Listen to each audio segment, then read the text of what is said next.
What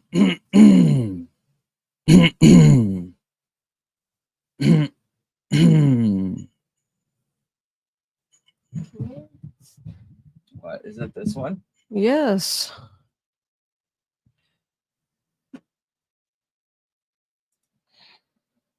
All right. Welcome, everybody. Welcome to another episode of your favorite true crime and criminal culture podcast, Thought Riot Podcast. My name is Brendan.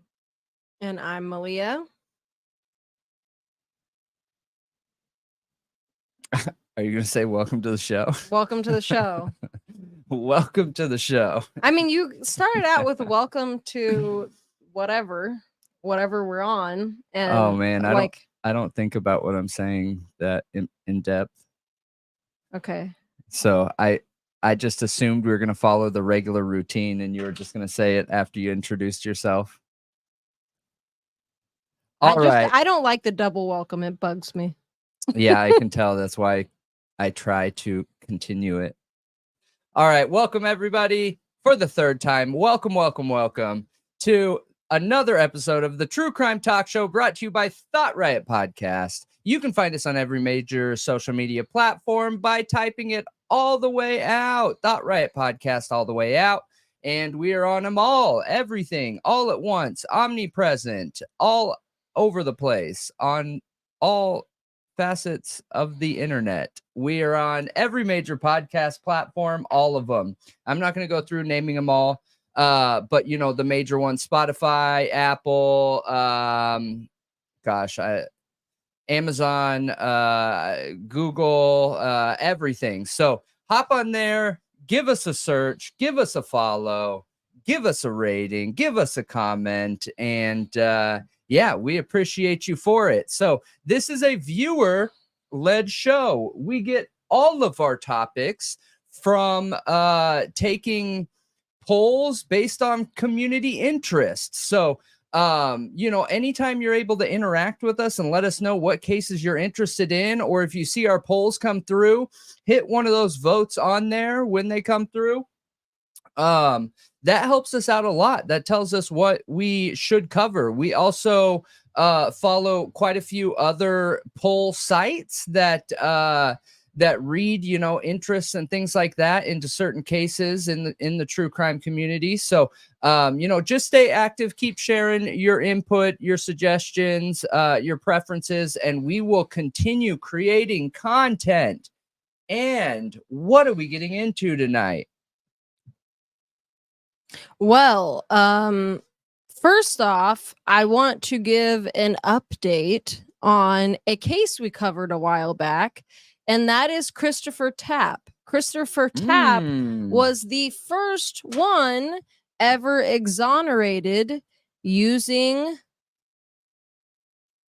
IgG. Well, Christopher Tapp was actually a case that we covered during police corruption week. Yeah, we did a whole week on police corruption, and you know, a couple of those cases had to do with Idaho related cases, just because we happened to be doing some research into Idaho ISP, Moscow PD all at the same time.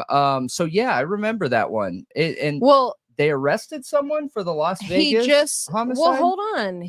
I was trying to give a rundown on the case. So Christopher Tapp was the first one ever exonerated with IgG. His case took place in Idaho Falls. And we covered it a while back. It's a good one to go check out. He was completely railroaded by the system. And it's a really interesting case. Well, he finally got his settlement and was living the high life, you know? That Vegas life. Yep. And then he tragically dies. And at first they report it was an accident. They said it was an accident. You know, he just fell and hit his head and died. Well, then it turned into a homicide investigation. We were all like, oh, what? Now it's a murder? And remember, we were looking into his wife who had died like not long before in a tragic like accident where her car just flipped. Yeah, massive coincidence. Well, they apparently, and I don't know a lot yet, but they arrested a retired pro wrestler. Okay, does it give his name or like his wrestler name? Daniel Rodimer. Daniel Rodimer. Yeah. He was supposed to appear before a judge, or he is supposed to on May 8th. So just in a few days, about 5 days, that's supposed to be his first appearance in court. He's a retired professional wrestler and former congressional candidate in Nevada and Texas. He's been indicted on murder for Christopher Tapp. They believe they were in some kind of height. Oh my God, what am I saying? Some kind of fight during I guess this was during a Halloween party in a Las Vegas Strip hotel. Okay. And they thought it was an accident until they found out that fight happened. And that's what made them reassess, and clearly there was something here. That's strange. Daniel Okay. is 45 years old.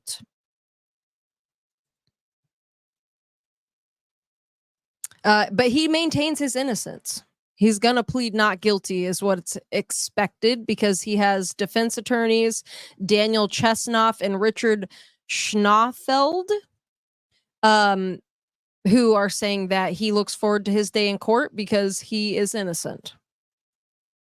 Can you, dude, Christopher Tapp served 20 years in prison, had just gotten $11.7 million settlement, and was about to finally he was living the life. Yeah. And then this happens. It's so tragic. Yeah. Talk about somebody with literally, and it feels comical, but it's not funny, but like the worst luck ever. I can't think of somebody with worse luck. Can you? No, I can't. And he is free, you guys, on a $200,000 bail. He lives in Texas, apparently. Wait. He's free, and he is free. Suspected to have committed a homicide? Yep. Oh. He got out on $200,000 bail. Okay. That's interesting. I was trying to see if it just says murder, but like, I want to know, because obviously murder's not just murder in a court of law. There's levels to this, you know? I was trying to see what exactly the indictment says, but I don't see anything. Hold on. Let me see if I can find if the actual indictment has been posted anywhere. But I'm glad that we have answers somewhat on what happened. I mean, we don't really, though. We don't really. Yeah. Especially like, look, we've covered quite a few cases just recently when somebody is indicted. It doesn't necessarily mean that is the whole story, right? So I'm interested to see what kind of other evidence comes along. Okay, so here's some more. There's a witness who spoke out. Okay. I gotta be honest, you guys. I don't know how you feel about it, but I absolutely I doubt witnesses so much, especially as I continue to learn about the human memory. Okay, I have more information. Ooh. Okay, so according to grand jury testimony, the party was hosted by professional race car driver. Eyewitnesses, I meant. Professional race car driver John Odom, and Tapp was one of the sponsors of this party. A social media promotional flyer about the party was presented to the grand jury. Those who testified included a Clark County medical examiner, a friend of Rodimer, and this is the guy who is indicted on Christopher Tapp's death. So a friend of Rodimer's stepdaughter, identified as Danny Lyons, Resort World Security Assistant Manager Dustin Hanner, And Metro Homicide Detective David Westhead. Lyons testified she was at the Halloween party last October. She said Rodimer and his wife were dressed as Ken and Barbie. She said her and Rodimer's stepdaughter were ingesting cocaine and alcohol in a bathroom connected to the master bedroom. A couple of minutes later, she said Tapp came in and offered them cocaine, but they declined. A few minutes after that, Rodimer came into the bathroom looking upset because he saw a rolled up $100 bill on the table, according to testimony. Okay, so he's upset because of a rolled up $100 bill. Okay, you're going to assume there's something going on, Lyons testified. I very vividly remember him saying, if you give my daughter any of that, I will effing kill you. So he's mad that his daughter was given drugs. Lyons testified after that Rodimer's wife tried to de-escalate the situation. She said her and Rodimer's stepdaughter were definitely shook up. Then she said that Rodimer ran towards Christopher Tapp and she heard thumping and sounds and loud banging noises. She testified she saw Rodimer tackle Tapp to the floor and she saw Tapp hit his head on a small circular table. He definitely threw a couple of punches once he was on the floor, Lyons said. And they thought this was an accident. She testified she even saw Rodimer put his hands around Tapp's neck. Oh. According to testimony from Hanner, he was called the night of October 30th, 2023 for a medical call at the Resorts World Hotel Suite. That's really weird to me that they thought it was an accident if he was strangled and beaten and tackled into a table. That can't look like an accident. I mean, you wouldn't think so, right? You would think the crime scene would be an absolute mess and somebody with at least some kind of crime scene experience would be able to go in that crime scene and see what had happened. And again, the only thing I'm concerned with, and it makes me nervous in this situation too, is that eyewitness testimonies are very flawed, and it blows me away how many states lean on eyewitness testimony so much. And I go as far to say that it's not about the eyewitness testimony. It is about the presentation and the perception, making that human connection in court. Yeah. I think that's why they're successful. I mean, if you look at the Karen, look, we're going to get into the Karen Reed case, but if you look at that case, it's all eyewitness testimony so far. And you don't know what to believe. Did she say it? Didn't she say it? Did she say both things? Like, you just don't know because everybody. I know what you're talking about. Everybody, it doesn't matter. Right. It's like, does it matter at the end of the day? Because everybody says this, but they didn't actually see it or hear it. Yeah. And it's like, and they didn't say it. They didn't report it until a day or even 8 days, 9 days later. It's like, yeah, I don't know if I believe any of them. So, Hanner testified Odom answered the door and escorted him and another security specialist to the master bedroom where he found Christopher Tapp, who was conscious, but unable to answer basic questions. Tapp had a bruise on the right side of his jaw and a circular red bruise on the top back of his head, according to the testimony. Hanner said Odom testified that Tapp had slipped on a pair of slippers between a metal end table and a couch that were inside the room. However, security was unable to find the slippers. There were no slippers. What dummies. That's so stupid. He slipped on those slippers over there. Oh, what slippers? Yeah. What? Odom also stated that he waited about 30 minutes to an hour to contact security after hearing Tapp cry for help. Waited 30 minutes to an hour to get him help. That's terrible. Westhead testified that police launched an investigation on November 22nd, 2023, nearly a month after the party, because friends and family believed that Tapp's death was suspicious. So they were just going to let this go until Christopher Tapp's family was like, nah, this is weird. That's kind of messed up. I think it's pretty obvious. There were no slippers. Yeah. He looks beaten up. Listen, I agree with you. They waited to call. Yeah. So Clark County Medical Examiner Dr. Stephanie Yagi testified an external examination was conducted on Tapp, and she came to the conclusion he had suffered blunt head trauma. Yagi told the grand jury Tapp's injuries could be consistent with getting attacked or falling. She testified if she knew there was a physical altercation, she would have conducted an autopsy. So they didn't testify, and they did. Wait. They didn't do an autopsy? I don't think it's standard. I hope they did one later on. She testified she ruled the manner of death as homicide. Okay. Rodimer is scheduled to be in court for next Wednesday on the 8th. And yes, he's out on a $200,000 bond, as I said before. Yeah, wild. And you guys, if you didn't know, this starts in Idaho. This story, this true crime story, it starts in Idaho. And that is why we started covering it. And it just so happens to end in Vegas. And it's such an awful story. It is such an awful story. And you can find it in our, is it in our Idaho 4 playlist? I don't know. I'm not sure. I'll post it. I'll find it and post it in the community tab of things. Oh yeah, what is the charge? I wanted to know that but that's too. Interesting.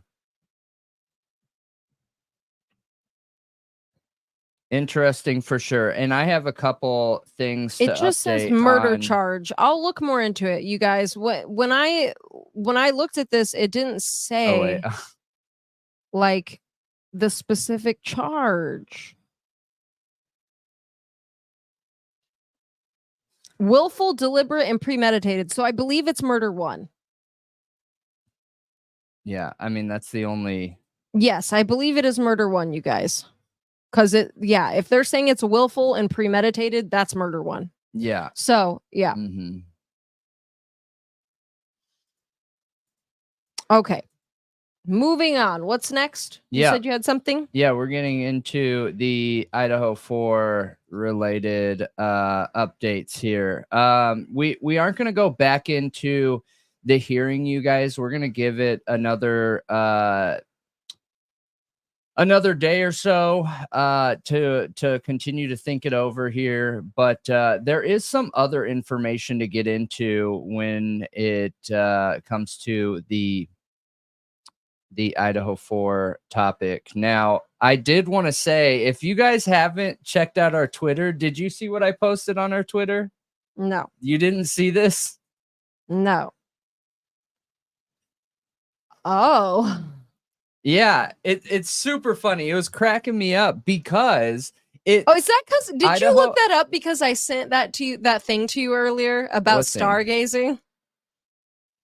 I don't know. About like some of the best cities to stargaze from. Oh yeah. Did you look it up because of that? Yes. Yeah, I did. So, okay. So yeah, she sent me something talking about the best cities to stargaze in, and it immediately made me think, wait, is Washington or Idaho a good city to stargaze in? And then I started thinking, yeah, I bet there's good areas up there. Stargazers. Is this like a really serious thing? Since we have a list here talking about the best cities to stargaze, you would only create a list of the best cities to stargaze if there's enough people that are looking for a list for the best cities to stargaze, right? So then I quickly looked this up and realized that, hey, it's saying Idaho is a stargazer's paradise. That specifically Coeur d'Alene. Yeah, Idaho is a stargazer's paradise, okay? With clear skies, stunning natural landscapes, and numerous observatories and dark sky preserves. Oh, they have dark sky preserves. What is that? That's like a huge area of land where there's not a lot of light pollution. It's dark so that you can see the stars well. See, I was thinking, because you know how the Earth is actually flat and they say there's a dome over it? I just thought like those areas were where they painted the sky a little bit darker black, like 2 layers of black. You're probably right. Yeah. So whether you're an amateur astronomer or simply appreciate the beauty of the night sky, there are countless opportunities to explore and discover the wonders of the universe in Idaho. Hilarious. It's Love great, it. dude. So great. Okay, so but for real though, like now that we're really thinking about that, why were so many people so stuck on like making stargazing feel so dumb? It made me feel bad from the beginning because one, like it sounds kind of nice to go lay in somewhere that's like no light pollution. You're able to look up at the sky, you know? So why was there always that attack since his alibi came out? Those are the things that I look for that make me feel like I can't trust certain people because of their bias, right? Right. Yeah, because agreed. If you're one of those people that picked out stargazing, I feel like you're already looking for something to pick out, right? Because what makes stargazing any different from rock collecting? Okay. What makes rock collecting any different than Bird watching or hiking or any of these things that put you out in nature for something that is naturally beautiful? You know what I mean? I just don't think that it's something worth laughing at and picking fun at. It's kind of messed up if you ask me, honestly. But anyways, we'll get off that topic. All right, so we have this here, and I think you put this together, right? Yes. Okay. So this was originally posted by Brian Enton on X, and I wanted to put it all there because I also found a little statement the Goncalves family made in a comment on their Facebook. So I just put it all together so we could all look at it and read it and see what they're saying about the recent hearing. But shout out to Brian Enton. Yes, shout out to Brian Enton. Do you think his hair is naturally gray? Yes. You do? Mm-hmm. No way. I see. I thought he turned it gray. Maybe. I don't know. I don't mean that as like teasing. I think it looks really good on him. But no, he looks great. Yeah, for sure. I just always wondered that. But last time I talked about somebody's hair, people came at me. Brian sideways. Enton reminds me of like an elf, like one of Santa's most perfect elves. An elf? Is he a short man?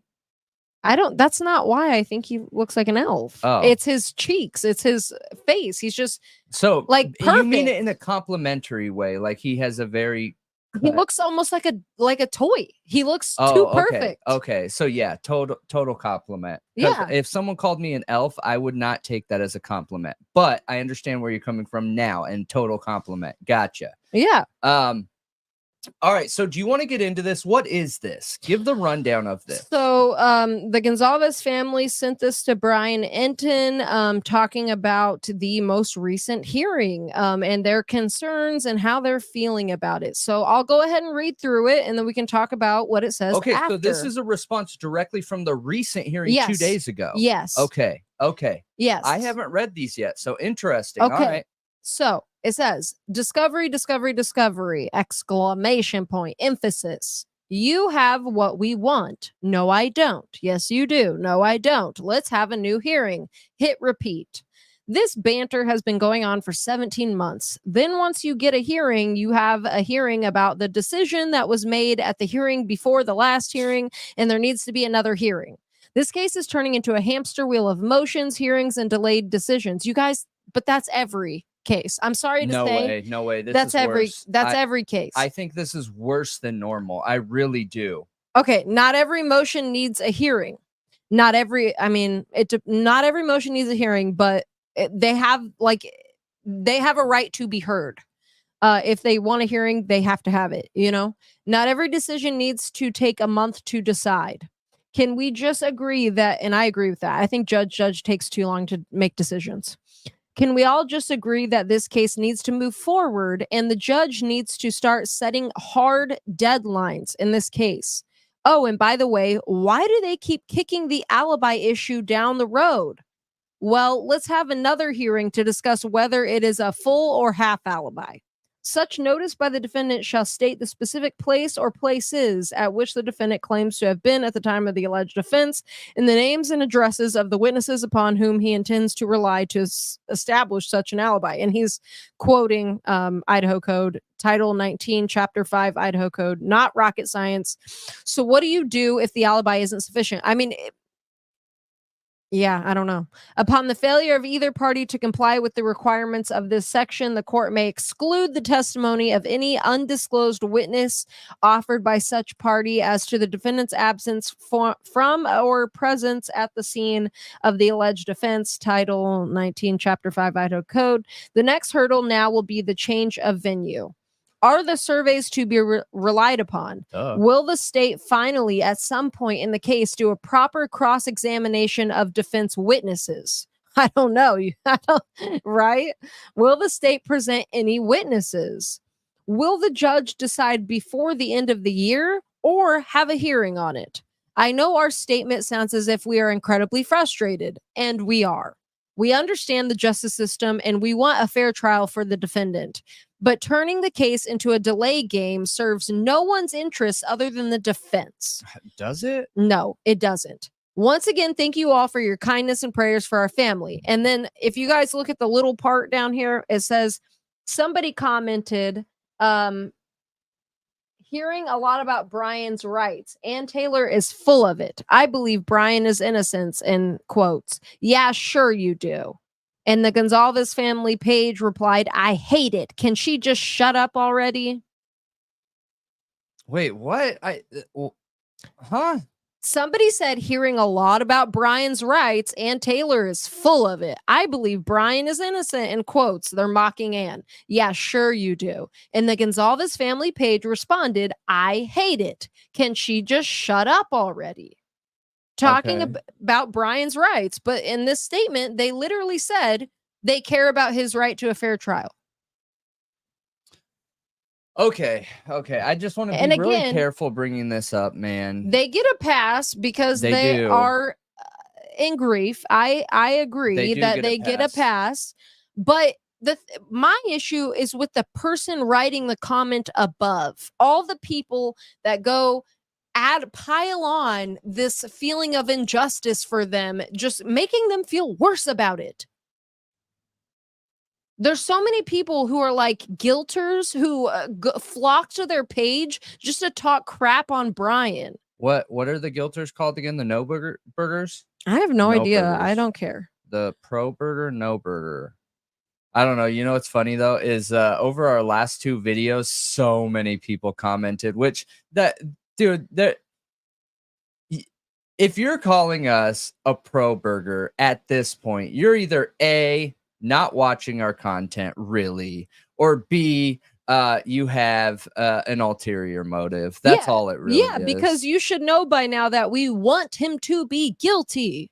Yeah, and we want him to be convicted. Outcome. We want him to be convicted, and we want him to actually truly be guilty. Yeah, because that is the best outcome for everybody involved. That's our want, but that doesn't mean that's what it is. It is the best outcome in this situation. But in order for myself to back that idea, I absolutely and totally have to believe he is the guy.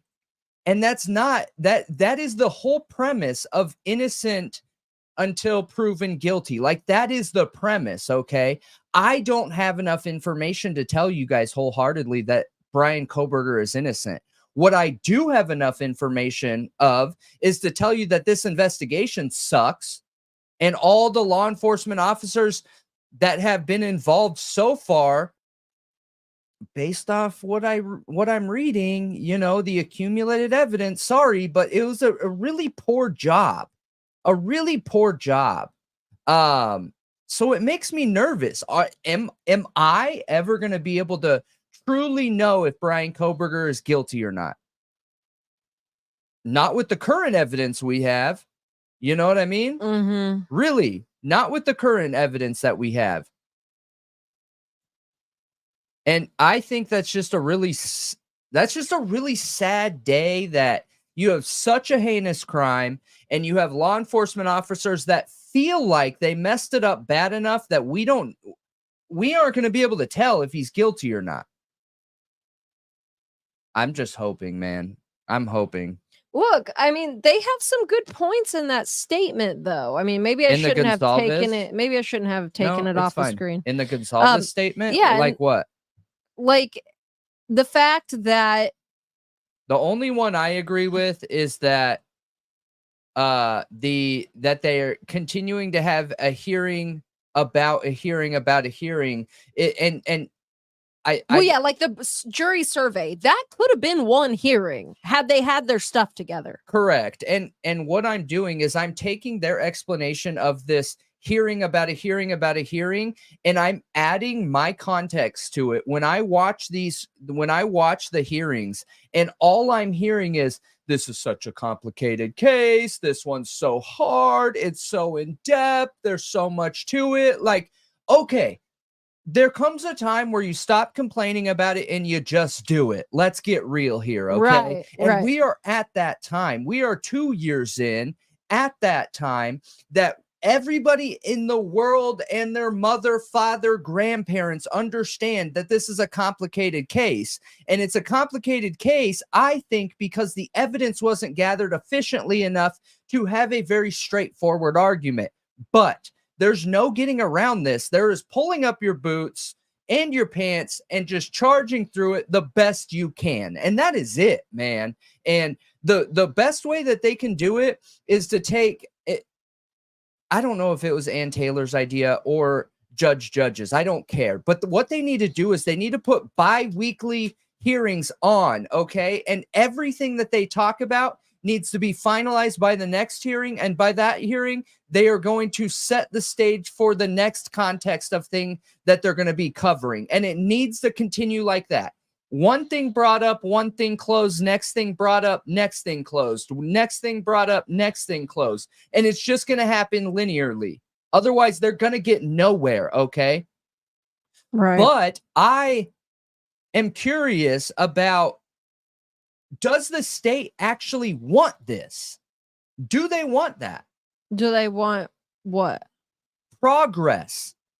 Reliably linear progress being made on this case. Look, I don't think so. I think that they've been dragging their heels this whole time to get Bryan Kohberger's alibi so that they can backfill evidence. That's how it feels. It feels like that was kind of the point. And look, the lawyer was really harsh on the state's last motion about the alibi, saying they're grasping at straws. Like I agree. He was harsh on them, which and that's not common for him. It is not common. Yeah. But he made some pretty harsh statements for him. I haven't watched that. I would be interested to watch it. I thought it was interesting.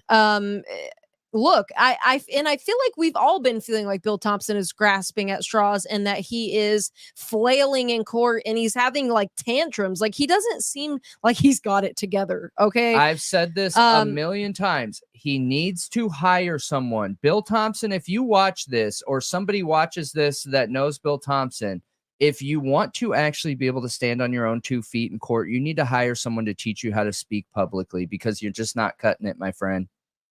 Okay. I think we're seeing behind the scenes too, and I don't think he's good at hiding it.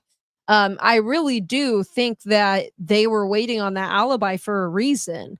And I think that's why all these issues are happening. And I think the reason the Goncalves family is talking about this hamster wheel is because basically what the judge ruled to in this last hearing was to have a hearing about the hearing. He said, we're going to keep it closed, but then maybe we can open it up to the public, meaning that they are going to talk about the hearing and then like maybe have the hearing in public. Yeah. Once they get through some things. And it just feels like secrecy. And it feels like, it does feel like they have to have hearings about hearings, like the whole Brian Edelman jury survey thing. Yeah. If they had it together, like the state could have had a witness, the defense could have had Brian Edelman as their witness, and they could have had all that done in one day if they just came prepared to be heard on that topic that day. Yep. Listen, I agree with you. I'm right there with you. I've said this from the beginning, you guys. And I agree with them that too, because they said, when is the state going to have a witness? When are they going to I mean, I don't agree with that. cross-examine people? I mean, I think it's weird too, but from their perspective, weird. From their perspective, I understand why they're feeling that way. Okay. Yeah, I hear you. There's a lot that you need to unpackage to understand like that statement though. Okay. Because look, the state is going to make the decisions that is the best for their angle of prosecuting Bryan Kohberger. And they aren't at a place right now where they're bringing witnesses to back any of their arguments, because they're the ones with all the arguments. They're the ones with all the discovery. They don't need to bring people forward to explain their evidence. What they need to be doing is getting all the evidence and discovery over to the defense, and the defense should be bringing their experts forward to be questioning this discovery, which is exactly what we're seeing. But what I think the Goncalves families are concerned about, because we know the Goncalves truly believe, or I shouldn't say, I don't know them. I don't know if they truly believe. We know the Goncalves say they truly believe that Bryan Kohberger is guilty, okay? And so if you're somebody that believes Bryan Kohberger is guilty, especially a victim member's family, and you're watching Bill Thompson be steamrolled for the last 3 hearings, making it seem like he doesn't have anything together. Like, does this guy know his own name? Can this guy put a sentence together? Is he senile? Right. And if I was the family and I believed Bryan Kohberger was guilty and I'm seeing that, that's what I'm saying. I would probably say something like this too and be like, whoa, state, when are you going to do your job? You know what I mean? Listen, sometimes the truth is very hard won. And I am terrified for the victims' families if the day ever comes where they start questioning Bryan Kohberger's innocence or guilt. If they start questioning their own belief on him being guilty, I think that's going to be a very tough time for them. I really do. And I'm worried for them. And I will continue to say, one, you guys know me, and I don't ever say anything bad about anybody ever. And you can quote me on that. And I bid you to try and find something where I've said something bad about somebody. So when it comes to the Goncalves, though, it's not me being nice. It's not me not trying to stir a pot. It is me understanding that they're going through the hardest thing the hardest thing they've had to deal with in their entire life, losing a child. The thing that makes, most people feel like they're here on earth for something is the children and their families, and they've lost a piece of that, you guys. They can say whatever they want, and I'm gonna forgive it. It doesn't matter. It doesn't have to make sense. It doesn't have to be true. It have to do, and it can be a total lie. It can be an intentional lie. And I'm going to forgive it and look the other way, because trauma presents itself in ways that we don't understand. Every person presents it differently. Every person is going to handle it differently. And they aren't in a place right now that I believe they're able to look objectively at this case and say, okay, compare and contrast. What does the state have? What does the defense have? And who, what, where, and why? Who has the best case? Who has the weakest case? Are what the officers saying they gathered in their investigation honest and truth, or are they not? Where do we go from here? I just don't think they're in that position right now. And I think it's our job to forgive those things if they do fly off the handle. Really. Yeah. That's part of being a human. I mean, I think that if it's not Bryan Kohberger, the family will. Can you imagine Steve?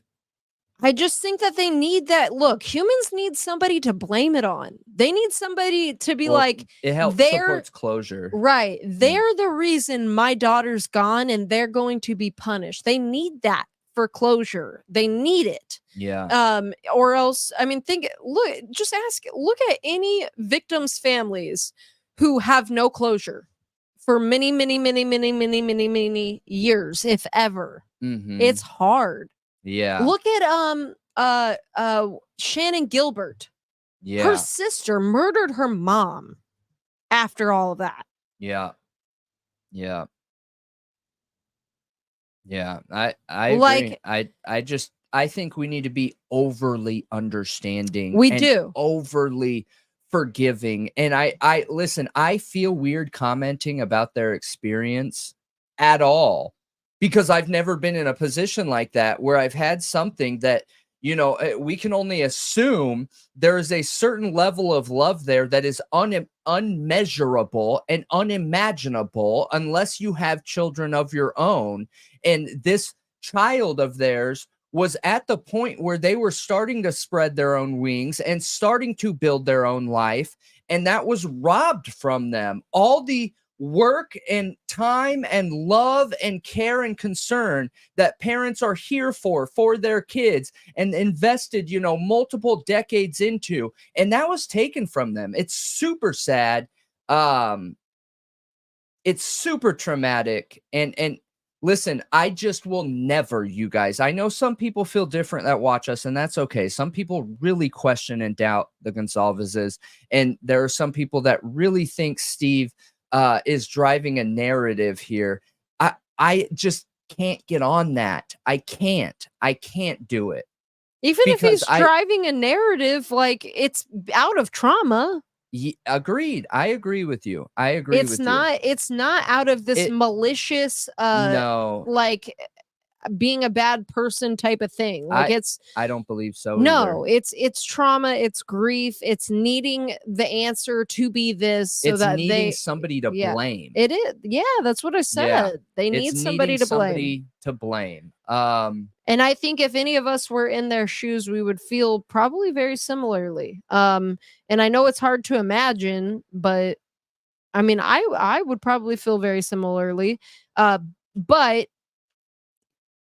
and some people are going to be more open to questioning things. Like in Christopher Tapp's case, which we just talked about, the woman's mother who was killed in that case became his biggest supporter, because she saw the police interviews where he was coerced into these confessions. And there's so many of them. And it was obvious. It's just so obvious once you see them that he is innocent, that he was just trying to satisfy the cops. Yeah. Yeah. Yeah, Angie Dodge, thank you. That was the victim in that case, and her killer was found. But yeah, I mean, I think that there's not enough there yet for them to even be questioning it, really. I don't agree. I don't agree. I think there is a lot here, actually, and but not hard proof the way the interrogation tapes in Tapp's case were. It doesn't need to be, in my opinion, in the Idaho 4 case. So I hear that a lot, you guys. Okay. I still, to this day, and I haven't been able to keep up on the chat, but I bet you some people have even said it in the chat tonight that Bryan Kohberger's innocent and we're just waiting on a whole bunch of evidence. Listen, you guys, I implore you to go out there and research some other cases and then compare the amount of evidence those other cases have with what is given in the PCA. Now, I'm not saying the PCA is 100% true or anything like that, but when you compare the evidence quantity, there is a lot in the PCA. We have a lot, okay? We have the basic understanding of each things that are needed in the case. You have historical evidence, which they claim is the stalking. You have evidence of him being there in a passive way by turning off his phone and then following his location after. You have him being there with the DNA. It's a lot, okay?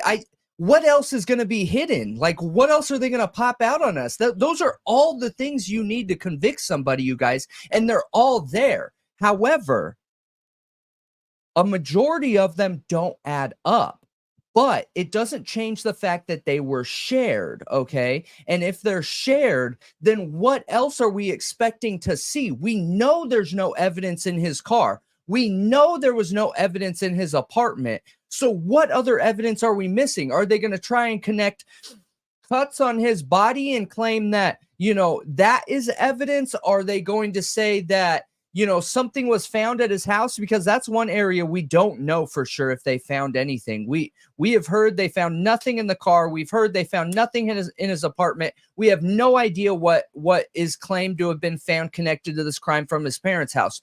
But one thing I can tell you is I don't think we're going to get a whole bunch more evidence. I don't. I know there's 20,000 pictures, but pictures aren't evidence. At this point, I'm inclined to agree with you. Honestly, after finding out that the cast report wasn't turned over, and that Anne's complaining that so many things are being held back, I agree. I don't think we're going to get a ton more evidence. I think obviously there's going to be details behind the evidence we already know about that we don't know. But I don't think there's going to be another heavy hitter piece of evidence that was found against him. But I could be wrong. I just, for the type of people the Goncalves family are, and that's nothing against them or anything, like everybody, I just, you know what I mean? So, and them being in grief and them needing to believe that it's Bryan Kohberger, I just don't think there's enough there to make them start questioning it yet. Could it make a lot of other people question it? Yeah, I do think so. I just think they're personality types. I think they're going to need something really like hard proof to question it. Yeah, I agree with you. Or they're going to need to or they are going to need to see without a doubt that evidence that the prosecution has or that the police found is not true. Right. I think that could help wake somebody up too, to the possibility that not everything is as it seems here. You know what I mean? Like if they feel lied to by the prosecution, like if the prosecution's been telling them one thing, like I don't know where they heard that his phone connected to the router, or, you know, some of the things, like if it's proven to them that the prosecution was like, you know, inflating the evidence, like making it look like more than it was, and it's basically an outright lie, I don't know. Yeah. That would make me feel really doubtful of their case. Yeah, I just wanted to know. Oh, we got some more here. Yeah, I was I trying just wanted to look to that know. up. Gosh, dang it, I forgot what I was saying. Anyways, that's okay. ADHD at its finest, you guys. Welcome to the True Crime Talk Show. Okay, so we do have some new documents here as well, but I'm sorry, go ahead. But real quick, before we get into these new documents, I just saw somebody ask when the next hearings are in this case. So I will we gave a walkthrough, but here you go. We gave you a guys. walkthrough of the case, the case summary in the case.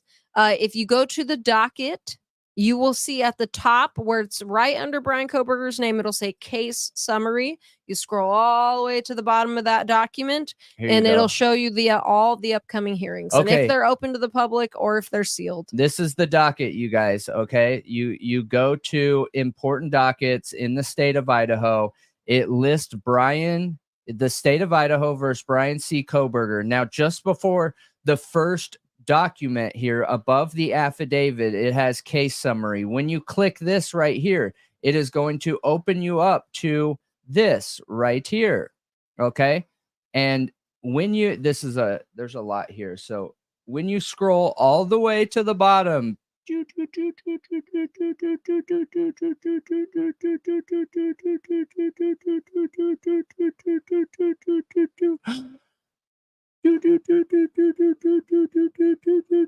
okay, so all the way to the bottom here, you're going to see all the newest documents before the schedule. I'm sorry. Yeah, the next schedules. There'll be documents on here that aren't even out yet, that you can't read yet. And yes, the next hearing. So scroll down. So the next hearings, 5/14, and this is a sealed hearing that's not open to the public, is 1:30 p.m. Dude, that's Then so lame. It 5 drives me mad. May 16th is another motion to compel hearing that is sealed and not open to the public at 3 p.m. Then what is that? June 27th is the motion for change of venue that will and should be open to the public at 10 a.m. Yes, and just a reminder, you guys, make sure for all of you watching, we got a couple thousand on here again. No matter what platform you're on, please hit that thumbs up button. Please hit those 3 stars. Please hit those 5 stars. Please give us a rating and ranking. It helps us get out there. It helps us grow. And for those of you on YouTube, actually, those of you not on YouTube, if you want to engage in the most active chat, that is YouTube. That's where we do Q&A. That is where we do polls.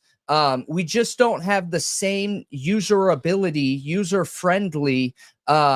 type of controls for all the platforms. What we use for streaming doesn't give us that option. So I'm sorry. I've seen people on the other platforms complaining like we're catering only to YouTube. I apologize, you guys. Our only option is hop on over to YouTube, because I've logged into all those other platforms and they don't even give options to do polls or Q&A. So, you just go youtube.com. It doesn't matter what country you're in, you guys. You can be in any country. I saw people from all over the place that have been talking about it, because the majority of our other viewers are on other platforms in other countries. You can go to .coms, youtube.com, and search Thought Riot Podcast and come join in the fun. So hit that thumbs up, give us a rating, give us a ranking, and leave a comment under the video. Okay. So let's get into these docus here. Where are these docus?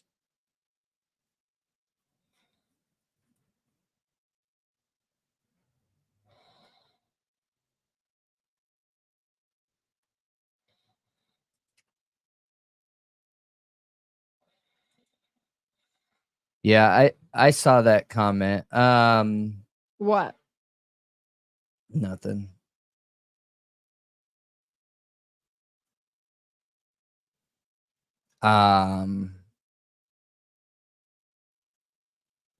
We're still dealing with that stuff. Do you want to read this while I run to the restroom real quick? Yes. But we're still dealing with that stuff, you guys. And, whether it's trolls, bots, whatever, I call them bots, but they are people led. So it is people doing it. So whether it's a program or not, it doesn't matter. We had somebody reach out to us that was like part of them. So yeah, we're making progress. It's only an amount of time. But we have, what's it called? A turncoat. We have a turncoat. So, all right. You want to read this first one here? This is, I don't think that we've already read the 430, right? Yes. The temporary seal motion. So we're on 5-2 order granting states motion. When did we read the motion to seal? We did. We talked about it the other night. The notice of hearing, and motion to temporary seal motion. Yeah, we went through all that. That was the topic that we were talking about. So,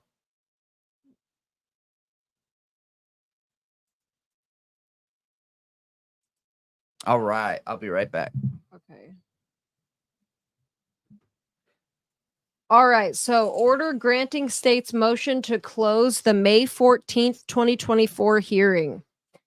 For the reasons articulated on the record during the May 2nd, 2024 hearing, the court orders the hearing on defendants' 4th and 5th motions to compel set for May 14th, 2024 be sealed to protect the parties' right to a fair trial. But the defense wants it to be open, you guys.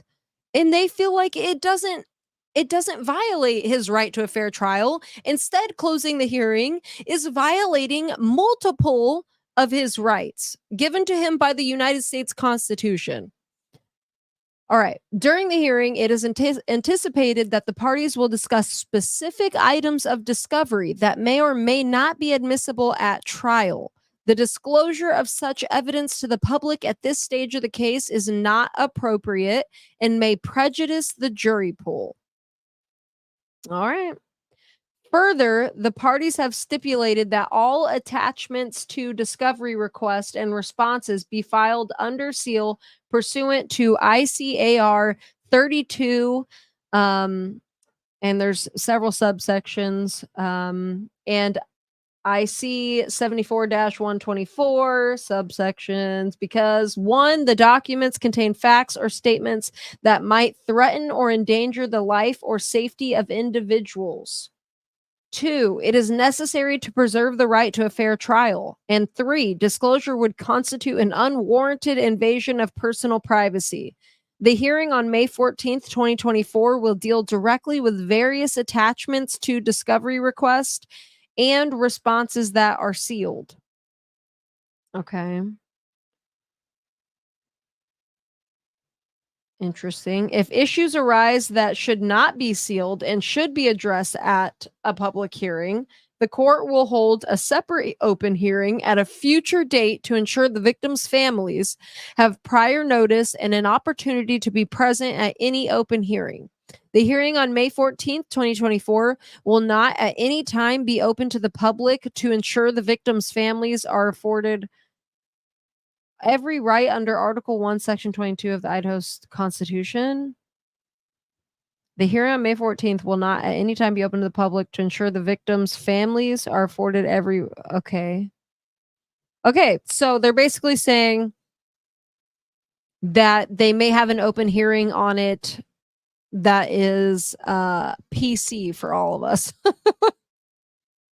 And that the families can attend. So we'll see. Look, I'm pulled a little bit. I'm kind of curious to look up these subsections right here and see what they say, because I know Andrea Burkhart posted this rule right here and a bunch of the subsections on her recent article about closing the hearing, where she called it a First Amendment violation and issue. But it makes me curious what specifically these subsections pertain to. But look, I'm a little bit torn because, Brian Edelman, he made some arguments that made a lot of sense to me, and that he didn't care what information was true or false. He said all of it was he cared about if it was prejudicial, not if it was true or false. And he talked about the PCA, Bill Thompson spreading it far and wide and it biasing the jury. And so many things have been spread out there with little context because it's a sealed case. We all had they're like, here's the PCA, run with it. And this whole narrative was created that may not be true, but that's not the point. The point is it's the state's theory of the case, and it's all going to make Brian look bad, all of it. And we don't hear the other side, which is part of the issue, which is part of my issue with this hearing being closed. Ann Taylor currently is trying to, I believe, level the playing field here and balance out the prejudice, essentially. And this is an argument that's been argued a lot in lawyers that have been covering the Delphi case, is that Frank's memorandum, where they cite the odinous, and they basically, the defense gave their theory of the case. It was meant to balance the prejudice because everyone believed Richard Allen was guilty. We all heard he confessed willingly in jail to his wife and his mother. And that coming out, as absurd as it was in the beginning to all of us, it ended up actually leveling out the playing field, if not, turning the tables. And while I understand the concern with completely flipping that table over and basically saying, well, the state is full of it and Brian's 100% innocent, and making it the opposite, more biased that he's innocent, I don't know, the Karen Reed case and having all the protesters outside every hearing. I understand the concerns with this, but I think that it's honestly fair if the defense wants to have some things out there that level the playing field. It's their job. Like, I really 100% believe that Brian Edelman keyed the defense in on something. I really do believe they're changing things a little. They're changing their tune because really they battened down the hatches, you guys. They went from giving us a little bit in the first through third motion to compels and other documents, and we all got to pick little pieces out of it, to literally tightening this case up to where we didn't get nothing. Like, we haven't had anything. It was so many months of just nothing. I think they are switching it up a little and trying to put more out there. And now the court and the state are like, wait, what are you doing? Like, we got what we wanted. Everything was sealed. We weren't letting any info out now. And now you're trying to let info out.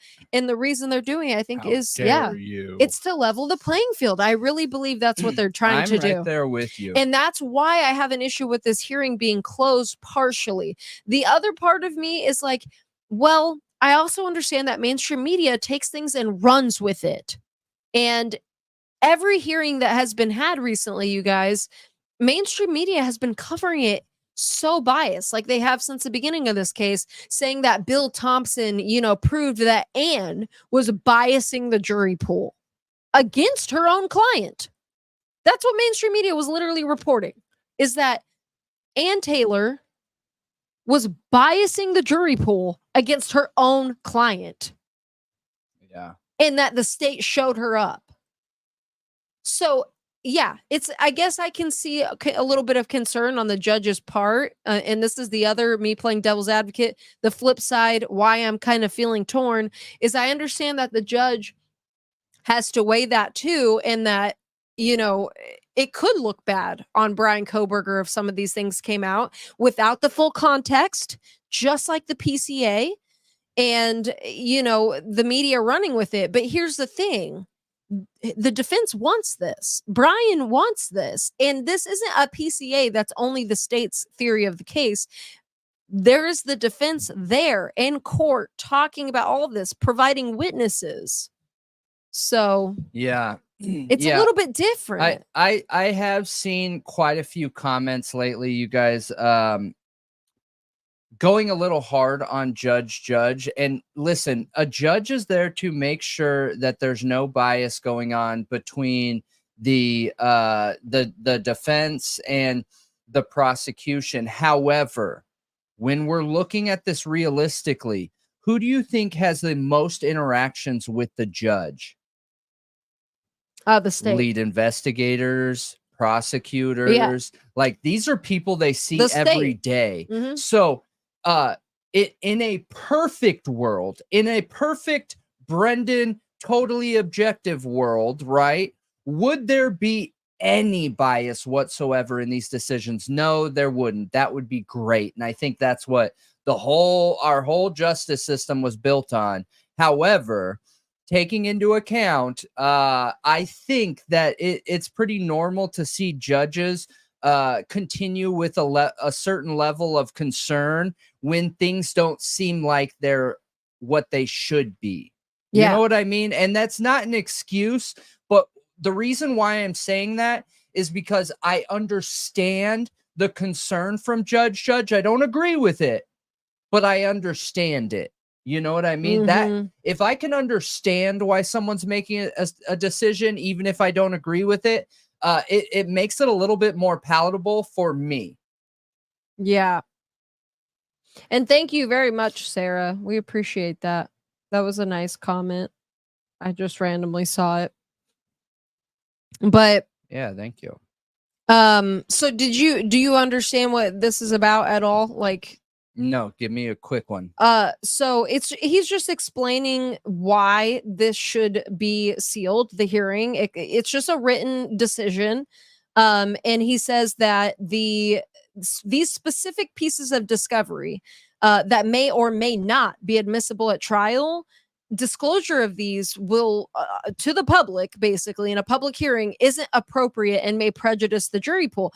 And he cites these codes. And you know how in Andrea Burkhart's recent article, she cited this statute, this code, this Idaho code, and it's about documents. And that's the code actually that Bill Thompson cited as the reason to close the hearing. And she said there's no basis because it's about documents, not hearings. Well, the judge literally cited this rule and gave subsections, and I'd be really curious to what these subsections pertain to, considering this rule is just about documents. Yeah. So I was probably going to look them up here in a second. I don't agree at all with it. I understand. Oh, but they did say that they're going to discuss these pieces of discovery, and if there is if the court is going to hold a separate open hearing about this, it's going to be a future date to ensure the victims' families have prior notice and opportunity to be present at the hearing. And they also said this at the end. So the hearing on May 14th. Wait, hang on. Before you go to that. Yeah. So he's saying that maybe people that are under the gag order can be present? No. Wait, what then? If there's issues that arise that should not be sealed and should be addressed at a public hearing, the court will hold a separate open hearing at a future date to ensure the victims' families can come. Like anything that I think is in the PCA, in my opinion, that doesn't have anybody's names in it, like that is all public. That should be. In my opinion. I mean, I agree with you. If it has to do with cast report, if it has to do with cellular data, if it has to do with DNA that doesn't include IgG and other names of family members, if it has to do with location, video, alibi, anything like that, in my opinion, that should all be public information and right now. That's like saying, hey, we need to protect the potential jury pool of opinions that the defense is going to fight for Bryan Kohberger's innocence while the prosecution is going to fight for Bryan Kohberger to be proved guilty. Look, everyone understands it. They get it. They understand what's going to come out of this court, these court hearings. It's the same thing that we've seen from the beginning. So I just don't think there's any way possible, none, zero way possible that this could create any bias. I'm just saying. Again, I understand why Judge made the decision. I don't agree with Judge's decision. I mean, I agree. I don't agree with the decision either. And I know that Twizzle in our chat was at the hearing and said that Andrea Burkhart was there. And when the judge said they were closing it, she was just sitting there shaking her head because her article, I think it was a really good article explaining why it shouldn't be closed and how there was no, and it's from a lawyer's perspective, why there's no legal basis to close it. And I think it made sense. Is a beast, like a complimentary beast, not like not I don't mean that in a mean way. She's like a beast. Okay, so I found the I to D subsection. Okay. And that is that the documents or materials contain facts or statements that might threaten or endanger the life or safety of individuals. Okay, so they literally cited it actually right there. So what are we talking about? Eyewitnesses? Because again, all that does and E. That I knew it was already going to come to this just from hearing that what Judge was saying, because Judge tried to align the IgG with the rest of this evidence. And as soon as that came out of his mouth, I already knew where it was going. I knew it 100%. This was going in the direction that, well, you know, we handled the IgG in this way to protect this case and the integrity of this case and Bryan Kohberger's rights. So we need to do it for every other piece of evidence, totally ignoring the fact that every other piece of evidence doesn't include other people's names. Well, you know what's funny is because she's right. Nothing in this talks about hearings. So I says other prohibitions or limitations on disclosure and motions regarding the sealing of records. Physical and electronic records may be disclosed or temporarily or permanently sealed or redacted by order of the court on a case-by-case basis. And then 2 under that says, before a court may may enter an order redacting or sealing records, it must also make one or more of the following determinations in writing. And that's where D and E come in, which is the documents or materials, obviously they endanger life or safety of individuals, which is cited there. And E is the right to a fair trial, to preserve it. But this doesn't talk about a court hearing. They're applying this statute in law that's supposed to be about records, documents, evidence, discovery to a hearing. Yeah. Which is weird. Mm-hmm. Why are they doing that? Yeah. Yeah. Are they allowed to use this loophole because these things that are in these documents will be discussed? Yeah, and I see somebody talking about a similar situation is happening with a lot of the 2E also. I assume you mean that plural in the chat with 2E's. Sure. Yeah. And I don't agree with it. I almost feel like the prosecution is all of a sudden taking a page out of the Fed book. You know what I mean? Like, look at what the feds are doing. They're making it to where they don't even have to give up their evidence. So let's just follow that role. But this is Idaho. Like, that's a big known issue in Idaho, is that the justice system is very closed. Like, it's very tight knit. It's very secretive compared to other states. Yeah, I agree with you. And we even showed that one video. Actually, I don't think we showed it because I didn't want to. We haven't. I never asked for that person's approval. So we try. The only media we show on here is mainstream media, which is fair use protected. So, you know, or content creators who have their permission, or we only show a picture of their content or a very, very short clip. Right. Yeah. So I can't show that, but there is a content creator out there that I believe is a realtor, I think is what he said. And he talks about the struggles in Idaho. And it's very eye-opening. It is. And understanding. And one of the main things, top 3 things he talks about is that local government is intentionally secretive. What they do is they take the approach of, well, we want to get things done and we believe that we'll get them done faster. So we don't include the general public because we know what's best for them. You know what I mean? That's wild stuff, man. That is just wild stuff. And I don't think that has anything to do with whether it's a red state, blue state, pink state, green state, or any state in between. It's the government is supposed to be ran by the public. Like, that is a democracy. And I understand the age-old argument that we're not actually a democracy. We're, you know, and I don't want to get into that. I don't want to get into all the political aspects and back and forth that come with it.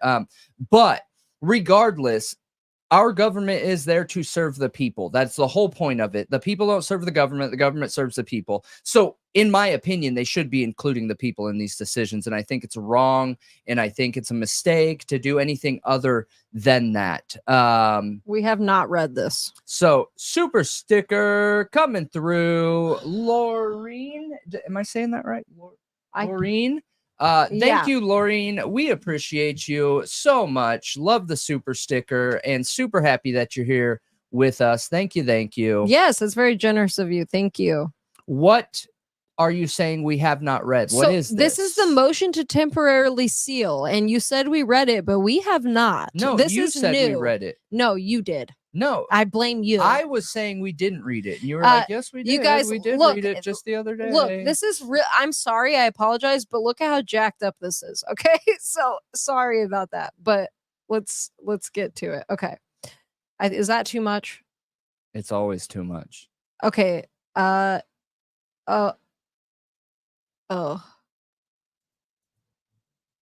Should I zoom it out a little?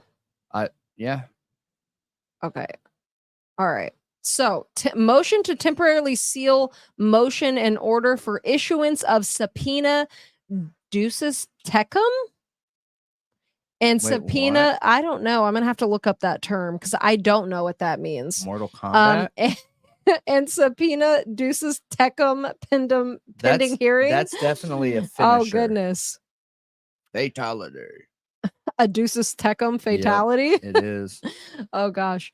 Comes now the state of Idaho by and through the Latah County prosecuting attorney, and hereby moves the court pursuant to Idaho Code Administrative or Idaho Court Administrative Rule 32 GL. Is that an L or I? I'm not sure. And Idaho Code 74-124 for a temporary order sealing the motion for subpoena ducis tecum. Order for issuance of subpoena ducis tecum. Oh my gosh, how many times are you going to make me say this word? I don't know how to say it. And subpoena ducis tecum herein because release or disclosure would 1. Interfere with enforcement proceedings, 2. Deprive a person of right to fair trial or impartial adjudication, 2. Constitute unwarranted invasion of personal privacy. And here is the one I'm going to have to zoom out on because they messed this up. Okay. One more. Yep. Disclose the identity of a confidential source, and or 4, disclose investigative techniques and procedures. The undersigned seek this protection pending a hearing on the matter.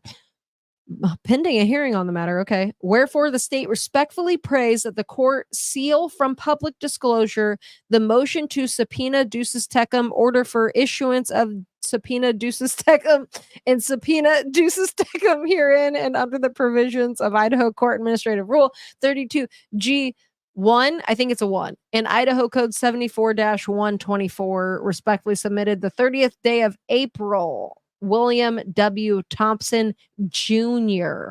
He's a junior. So ducis tecum equals you shall bring with you. So you'll bring with you. So motion for subpoena you'll bring with you. Oh. Yeah. Yeah. So super interesting and stuff. Yeah. Yeah. Motion. Okay. Let's see. We're gonna So Google. Did you read everything? That was someone already gave us the. No, that I have not. There's still more documents. Okay, someone already gave us the definition for it. I think Heather did in the chat on YouTube. Okay, a subpoena ducis tecum means a subpoena for the production of evidence, which requires the witness to produce documents, records, or other tangible objects for examination at a trial or hearing. Ducis tecum in Latin means you shall bring with you. So thank you, Anna, for telling us, and Heather. This case from California explains that a subpoena that requires the production of records, documents, and other things is known as a subpoena ducis tecum. It is not limited to parties to a lawsuit, but may also be used to obtain potentially useful evidence, such as documents, records, in the possession of others. In the absence of a valid excuse, a person served with a subpoena ducis tecum must produce the item sought. The subpoena is usually not permitted if there are alternative methods for obtaining the information. And the question whether a particular subpoena ducis tecum is enforceable or not is discretionary matter within the judgment of the court. Okay, so clearly this has to do with the feds. We knew that Judge was signing subpoenas for the FBI and getting, evidence that they don't have. And I'm assuming that has to do with the CAST report and other things. Interesting. Don't you think? Yeah, I think it's very, very possible for sure. And it's interesting for sure. So I'm just curious how many people knew that ducis tecum was a TKO. Total knockout. Okay. So how many other ones do we have? I want to make sure we have time here to get to our other cases that we're covering tonight. Yeah. What are we on right now? So order granting states motion. We already read that. Order setting disclosure deadlines. Okay. Order setting disclosure deadlines. Let's get through it, baby. All right.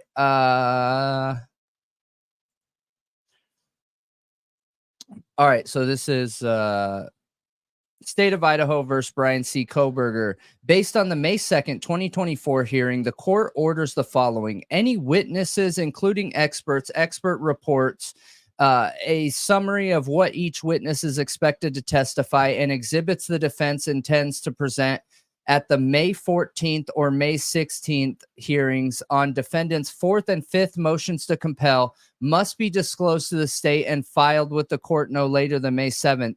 This feels kind of like court fodder to me, like fire, because what's okay. So before we're right here, I only read the first bullet point, you guys. So in the hearing, one thing we heard the prosecution say when they stood up is, you know, this offends the judge when you're bringing, Word documents and experts and testimonies and all these things. They were basically just complaining about. But what's interesting is they're trying to suggest that the defense is conducting themselves a trial by ambush. But every single thing that the defense has brought forward has been talked about beforehand. So why is this here at all when they've never not done that? What do you mean? They've never conducted themselves as a trial by ambush. They've never brought forward an all of a sudden last minute witness. So it's interesting. Okay. I just think that it's setting a baseline that doesn't need to be set, because like when you're in court, right, it's the same way you manage any situation. Is if there's a problem, then you fix it. You don't fix problems that aren't there. Do you change your tire when it's not flat? Like, you know, you fix problems when they're there. Mm-hmm. So that there never has been a problem where any witnesses have been brought forward, any experts have been brought forward, or any trial by ambush situations by the defense. And this clearly is talking about that. All right, so second bullet point, rant over. Second bullet point, any witnesses, including experts, expert reports, if any, a summary of what each witness is expected to testify, and any exhibits the state intends to offer in response to defendant's witness exhibits or in opposition to defendant's motion to compel must be disclosed to the defense and filed with the court no later than May 10th, 2024. Bam. Okay. So again, this whole document is them saying, hey, defense, you can't do this, when they've never done that, in my opinion. So, whatever. It feels kind of shady. Maybe I'm the only one that feels that way. I don't know. It's just that thing that document is identical to what Bill Thompson stood up and said in court and claimed that the defense was doing something shady. It's just a deadline. Like, I'm confused how you're getting all this out of it when it's just a deadline. Yeah, a deadline that they've already set in court. Tell me another time. They have to have a written motion. Like, that's how it works. They say it in court, then they write a motion. No. Or a document. If you go back in the history or the timeline, when they brought forward other experts in planning for the next hearing, that a document like that has never been submitted. Okay. I could be wrong. That's just my opinion, you guys. And I think it's tied directly to the statement that we saw Bill Thompson say. You know what I'm talking about? Do you know that when he stood up in court, I think it was the last time he stood up in court, and he was like, that's where he said, what the defense has been doing is frustrating your honor. And what they've been doing is bringing experts to hearings and letting those experts present PowerPoints. Like, you remember that rant he had? Yeah. Okay. Well, that document is tied directly to that rant, in my opinion.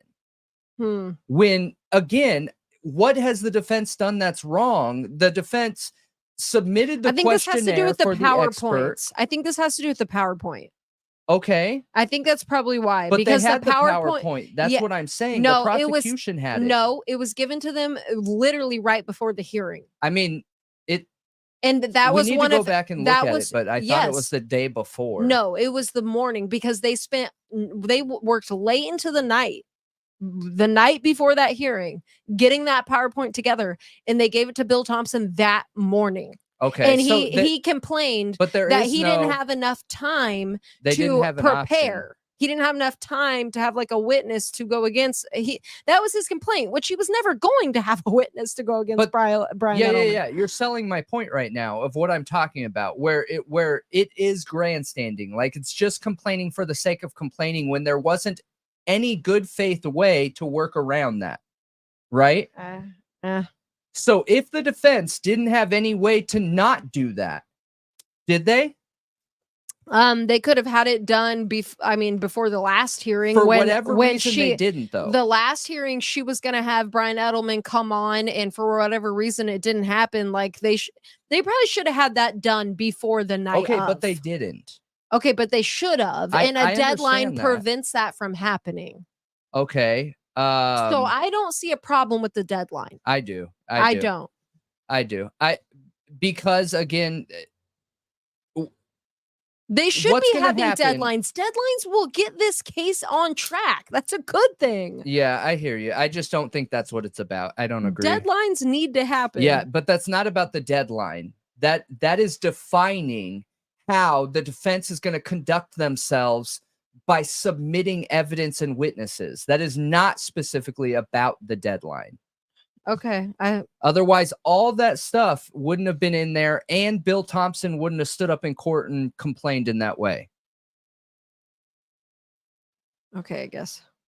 So State of Idaho versus Bryan C. Kohberger, and that's just my opinion, you guys. I could totally be wrong. But that's just what I think it is. I personally look at undertones for behaviors because, again, I believe perception means everything in a case. The number one value in any case is perception, in my opinion. All right. State of Idaho versus Bryan C. Kohberger, based upon the state's motion to temporarily seal motion and order for issuance of subpoena duces tecum and subpoena duces tecum. What did that mean again? So I can say it. To bring, right? To bring, yeah. Okay, so for order of issuance of subpoena to bring and just subpoena to bring pending hearing filed herein. The court does hereby confirm and order that the motion for subpoena duces tecum, order for issuance of subpoena duces tecum, subpoena duces tecum are exempt from disclosure and are sealed pursuant to Idaho Court Administrative Rule 32G for reasons stated in the said motion and until hearing can be held on the matter. Yeah, so more sealing. Mm-hmm. Interesting. I mean, this has to clearly do with the FBI, and G is court records exempt from disclosure. This rule is documents and records to which access is otherwise restricted by state or federal law. So clearly, I mean, it's in the administrative rule that this has to do with the federal government. Okay. It says it's any documents that are restricted by state or federal law. Yeah. And we know that these subpoenas are going to be signed for the FBI. So. Yep. Okay. I think it's something that has to be done. I don't think it's something that just they want to do. Okay. I mean, they do want to, but I think it also has to be done too. So was that the last document or was there another one? No, that's the last one. The last. Okay. So anything to close out? I do have something related real quick. Hang on. I have a couple comments I wanted to mention. So this was interesting. So you know how we brought up yesterday and the day before the possible Fed charges. So quite a few people asked if Bryan Kohberger, something happened in this case and he was to get let off or released or whatever, right? Could the feds pick up the case and charge him again? And we got an answer. Absolutely, they can. Double jeopardy does not apply to federal. It doesn't work from state to federal. So double jeopardy applies if it's a federal case. and another federal case. So if you're going Fed to Fed, it applies if it goes state to state. It does not apply if it's state to Fed. Right. So we just didn't know that for sure, 100%. Yeah, I knew that. Well, it wasn't said for sure 100% the other day.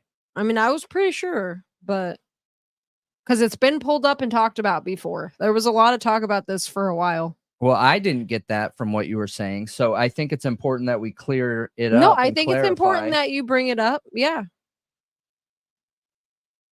Okay, so and then I thought this was interesting, having to do with the Fed stuff. So you know how we brought up what was said about the federal grand jury materials. So this person believes that not that there was a federal grand jury.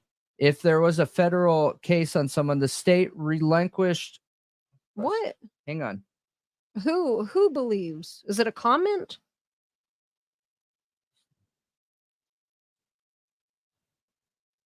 Yeah, why did I didn't take a picture of the right one, of course. Okay. I believe what the comment was that I wanted to talk about was that Bill Thompson isn't trying to put blame on the feds, and that's not one thing that we're trying to imply. And I think I found it interesting that this person was talking about that you know how we were talking about the FBI and the feds or whatever, and I think that it feels like the prosecution could be casting some blame on them. Mm-hmm. You know how we talked about that the other day? Yeah. Okay. Well, what this person was saying was that the prosecution or the investigators involved, the state of Idaho, right? They aren't trying to put blame on the feds. What they're trying to do is hide behind their shadow. Like, hey, there's nothing we can do. It's on them, you know, but not by blaming them. Using them as a tool to hide behind, to not bring that evidence forward. I thought that was an interesting take. No, I agree with that. I think that is what they're doing. I think that's a really good way of wording it. Yeah, I don't agree with it, but I thought it was very interesting. And I felt like that should have been brought up as a possibility the other day. Yeah. So yeah, no, I think it's interesting for sure. I personally feel like, based on what I'm reading from Bill Thompson's body language and how he's talking and everything else, that honestly he wants out of this case. And I find it interesting that Judge all of a sudden said on the last hearing, like, hey, you guys, my workload is so extensive. I see so many different people and cases and yada, yada, yada. He said he has numerous trials. It feels like he's wanting to take a step out of this case, in my opinion, which, you know, otherwise you don't bring that information up. Okay. That's not something somebody just, you know, willingly brings forward. Hey, this case is so tough. It's I don't think hard. you're being completely fair in that analysis. I have so many. I mean, it's not about fair or not. I'm not casting a bad shadow or light on him. That's not what I'm saying. Then what do you mean? You're not bringing up the other circumstances, the context around that statement. So Ann Taylor proposed, basically, was it bi-weekly? Every 2 weeks. It was every 2 weeks. So twice a month, having a hearing already scheduled for every so every 2 weeks on a Thursday. And he brought up, well, I have a lot of other trials, and he's like, let me look at my schedule. And you know, it was about scheduling. It was about their schedules. I gotcha. So I don't know. I felt like it was within context. To me, it didn't make me feel that way. And you know, I don't know if you were up here when I was talking about this, but when Bill Thompson was talking about the FBI, he said they've been great partners. He was really positive about them. But I love how you take like those statements at face value. But then he was saying, like, you know, they have their own policies, and it's an extensive process, basically.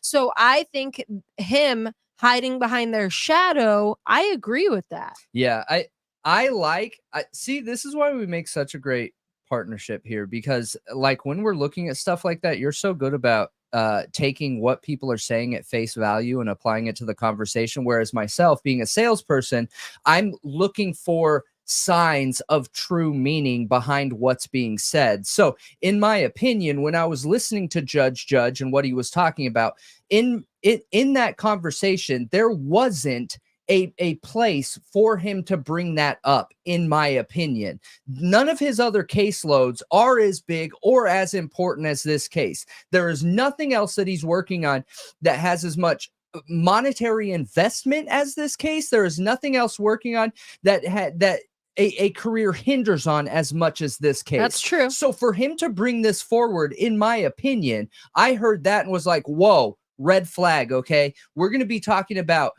them potentially changing this case to a different location. Is that going to give Judge an out, right? Because maybe he can't handle, maybe he can't hang, maybe his personal judging style is more best suited for a different case where the defense and the prosecution aren't going at each other's throats. I don't know.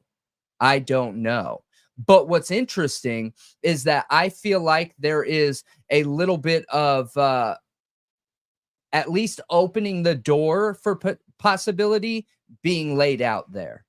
You know what I mean? Yeah, and I see your points, and I think that comment's right. I'm a straight talker, and you're all head games.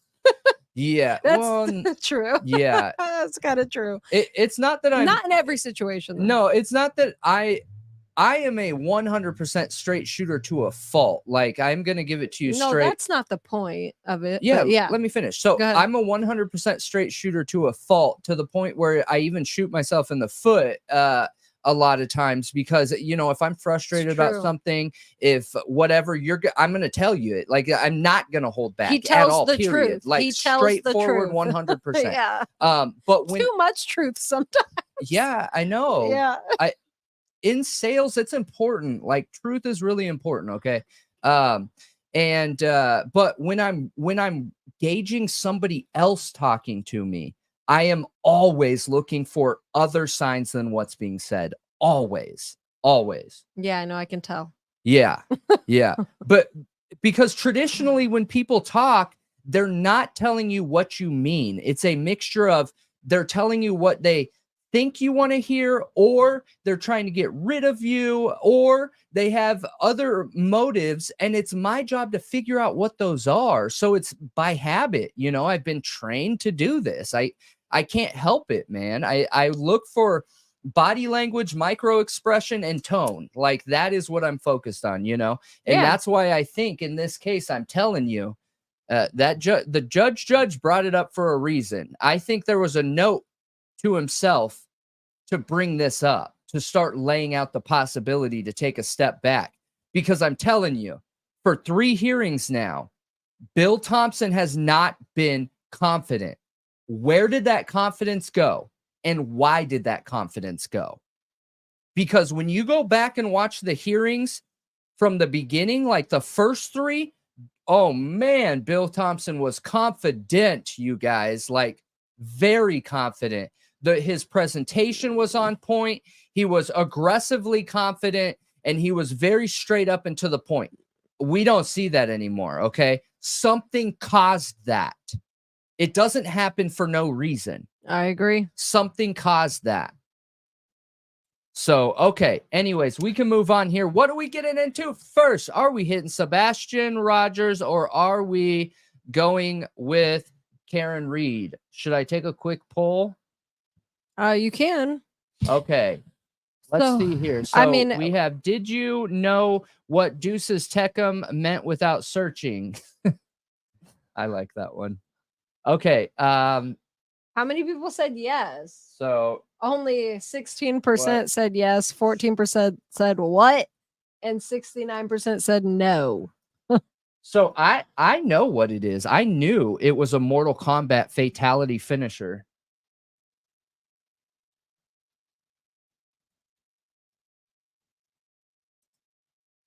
Did you miss that part? What? That's not what it was.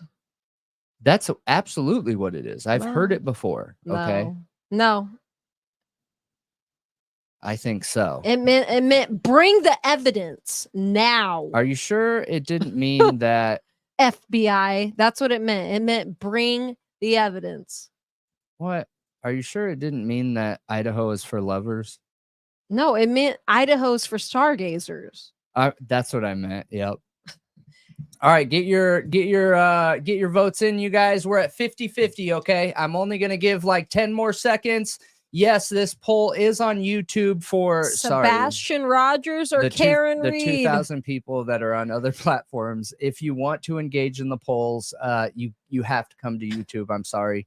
There just isn't any other. I don't have any other way to do it. But what the poll is out. What should we talk about next? Sebastian Rogers or Karen Reed? Sebastian Rogers or Karen Reed? We are going to attempt to talk about both, but if we have to, we will move one to tomorrow. All right, so 10. Somebody replied 9, to your Twitter thing about the stargazing paradise and said, "Who would ever want to go to Idaho to stargaze after this case?" Listen, I agree.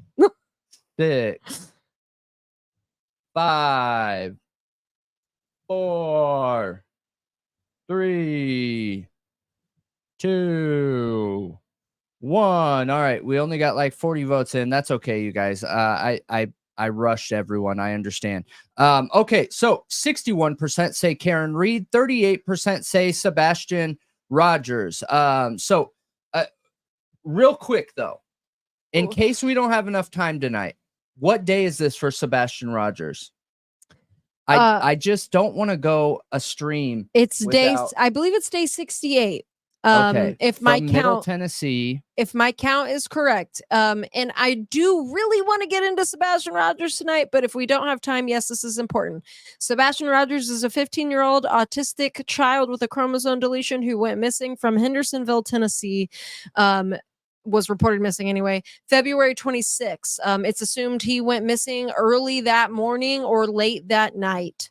Because the last we have proof of him being alive that afternoon of the 25th.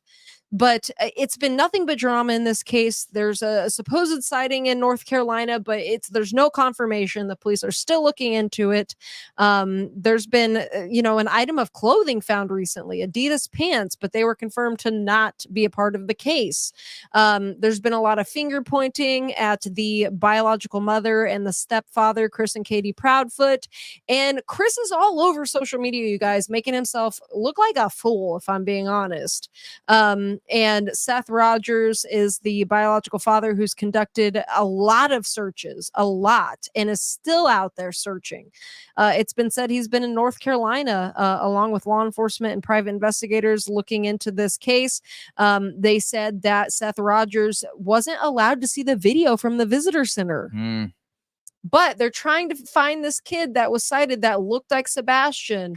And there's a lot more I want to talk about, but that's just a quick rundown. Sure. And, if we have time, we will get more into it. Keep your eyes out and send positive thoughts to, Sebastian Rogers, regardless of how you feel about the parents or anybody else in this case. He is still a child, a minor, underage, and missing. So, really tough situation, but he is on the screen. We posted him there for everyone to see. Just keep an eye out, you guys. And we are moving into Karen Reed. All right, let's get into it. So, Karen Reed is accused of killing her boyfriend, Boston police officer John O'Keefe, in January of 2022 in Canton, Massachusetts. She just concluded her first week of trial. Today was the jury viewing of the scene. And so far in this case, we've mainly heard first responders. That's the first day we heard John O'Keefe's brother and his wife. Not John O'Keefe's wife, his brother's wife. And that was really sad. I had a hard time with that one, and I feel for the family. But and I know they believe Karen Reed is guilty. Like, they very much believe that she's guilty. But we heard him talk about how, basically finding out how John was found. We heard about Karen Reed apparently asking to come see the kids and talking about how she came there for 30 minutes at the house and went up to the room with her dad and shut the door and then left, took her stuff and left. And that was the last they ever saw of her.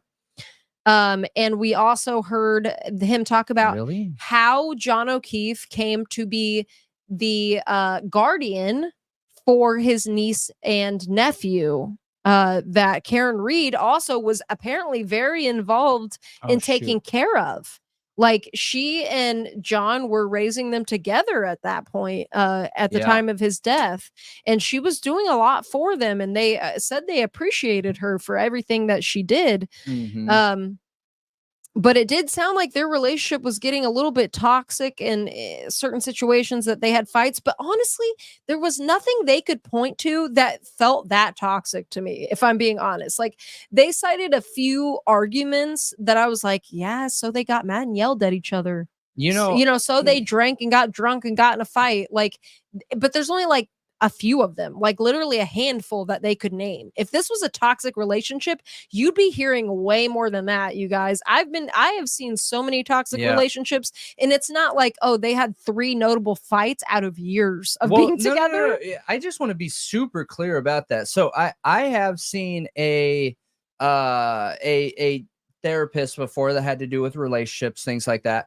And I'm not going to go into those details, but so many therapists and psychologists will tell you that a relationship is not healthy if there's not fights. Yeah.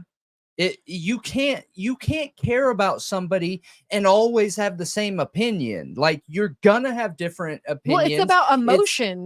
You care, you feel feelings. Yeah, and it's toxic in the way you handle those fights. Right. Not that you had a fight. It's the way you handled it. Did these two punch each other, or were they getting physical? Because that's toxic. Were they just yelling and raising their voice? Not toxic. You know what I mean? It's pretty simple. Like, was somebody breaking the law and harming another? Right. And a huge shout out to Mikey hooking somebody up with the gifted Thought Riot Podcast membership. We appreciate you. Wait, he welcome changed his to name? The crew. He changed his name to Deuces Techum. He did. He did. I'm scared of that name. It's very tough sounding. It's very tough. Thank you, Mikey. Okay. So anyway, I felt like I learned. I felt like, I don't know. I feel like I connected with their past a little more listening to the brother and his wife. I don't know. I don't feel like they were overly harsh on Karen Reed or anything, but anyway, I feel like their testimony wasn't as important as the first responders. In this, I feel like all the first responders, you could lump them all together and say, this is why we say eyewitnesses aren't reliable. You know what I mean? So far, I think it's been a bit rough, if I'm being honest. Like, it's Thought Riot I saw people who believe Karen Reed is guilty, and this is another trial just like the Kohberger case, where you have people who have drawn a line in the sand and she is guilty, she is innocent, and they are playing dirty. They are fighting dirty. This is one case where I feel like the evidence is there to support a literal conspiracy by the social definition where multiple parties of law enforcement are involved. Really, I never feel like that ever.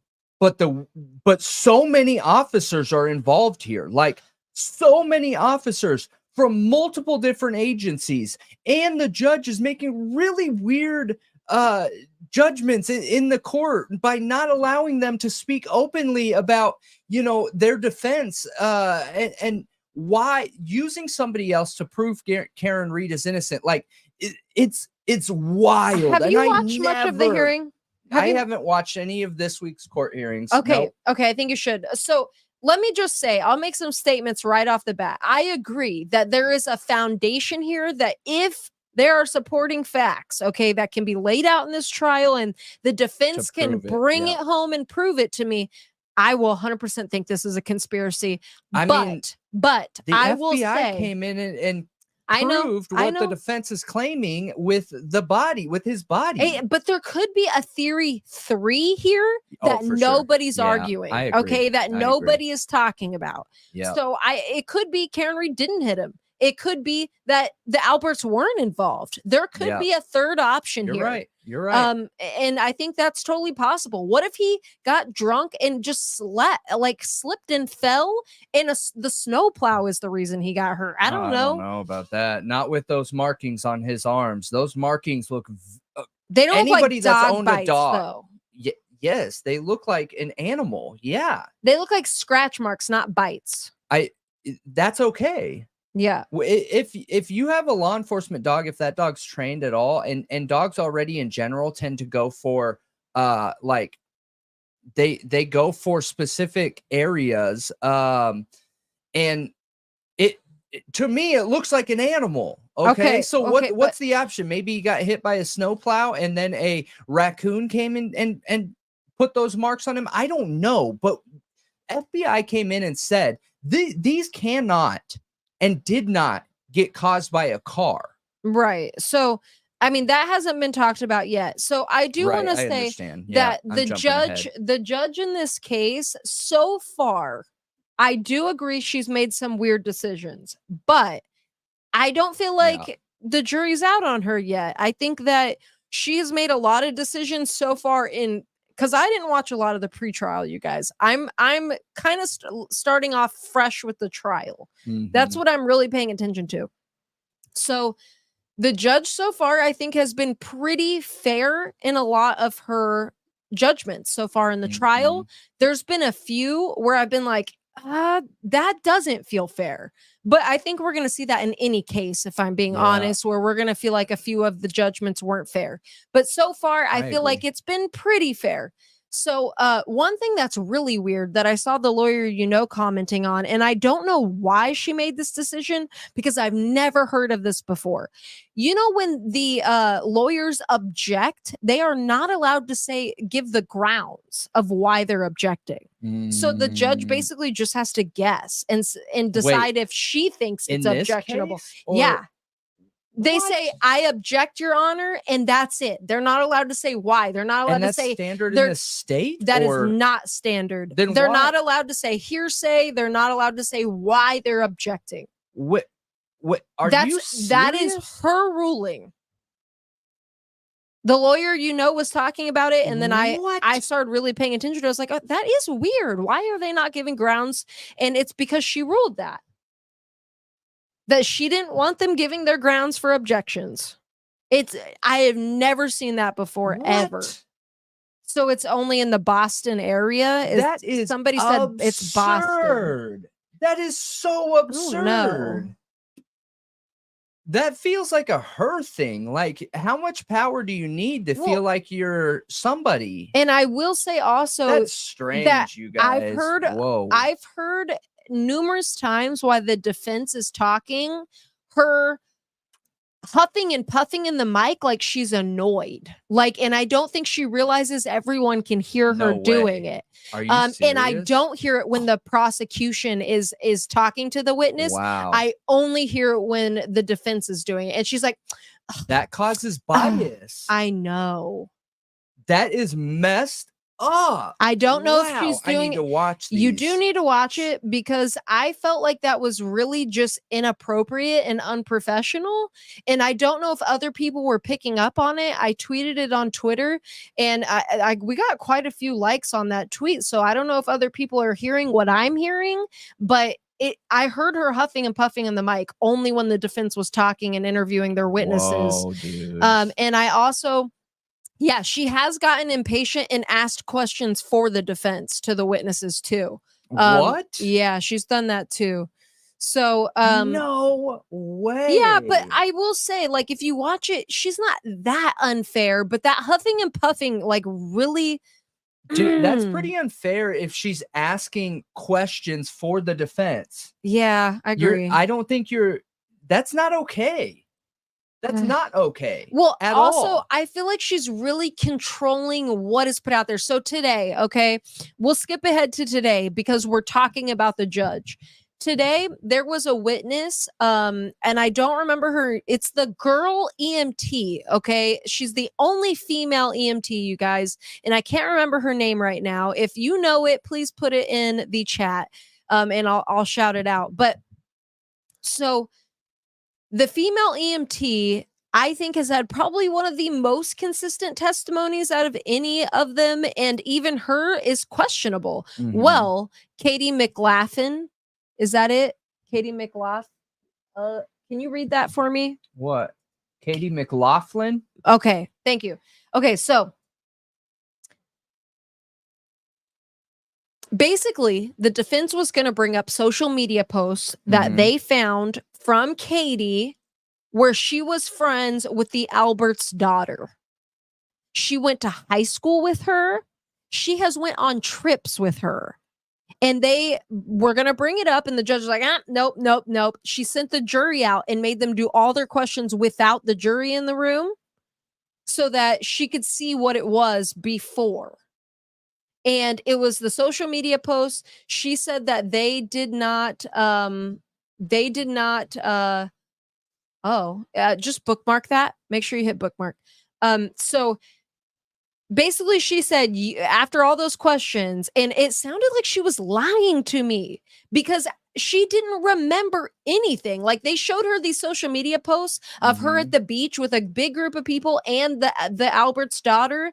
And this, okay, if you guys don't know, the Alberts is the family that John O'Keefe's property, that's where the party he was supposed to go to that night, that's where he was found, in their yard. And the father, Bryan Albert, is a police officer, Boston police officer that's very well known. And that's what this whole conspiracy hinges on, is that the police department locally and Proctor, the ISP investigator who investigated this case, or not ISP, I got you. So the state trooper investigator, that he knew him and that they that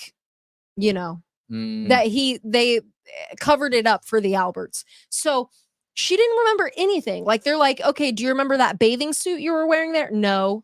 Do you remember going on this trip? No. Like, it's a lie. You're lying. Yeah. If you can't remember a single thing, not the bathing suit, not going on that trip, not anything, you can't remember anything about these social media posts or that trip you were on or what you were wearing, nothing.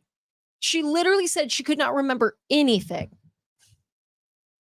She's lying. And the defense brought that up too. So basically, the judge was like, you didn't get out of her. I would have been like, so are you an alcoholic?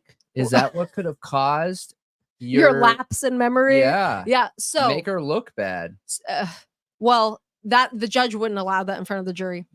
I guarantee it. That is so insane. So anyway, basically the judge was like, you didn't get hostile. You didn't get out of her what you wanted to get out of her. So you can ask her the questions about the social media posts, but they can't be presented. Those posts, the pictures, the jury can't see them. What? And they couldn't ask her all the same questions. So what is going on? So they went out there and asked her some of it. And then after the jury was sent out, and I think this is when they went to the jury viewing of the property. The defense was like, we want to make the record and object to the jury not being able to see these pictures. She's clearly lying and being dishonest. And the judge was like, yep, no, the record's clear, and no, the jury is not going to see those. So it was ridiculous to me. That was one of the most ridiculous decisions I think the judge made, because I think it was very clear that she was being dishonest. And, there was questions about if she had ever been to the Alberts home before, if she knew that was the Alberts home. And the fact that she just didn't remember anything and didn't know anything and couldn't recall anything just made me feel like straight up she's lying. And that I do feel like it's possible that she is biased. And made up her statements. Yeah, she's made up her mind beforehand. Yeah.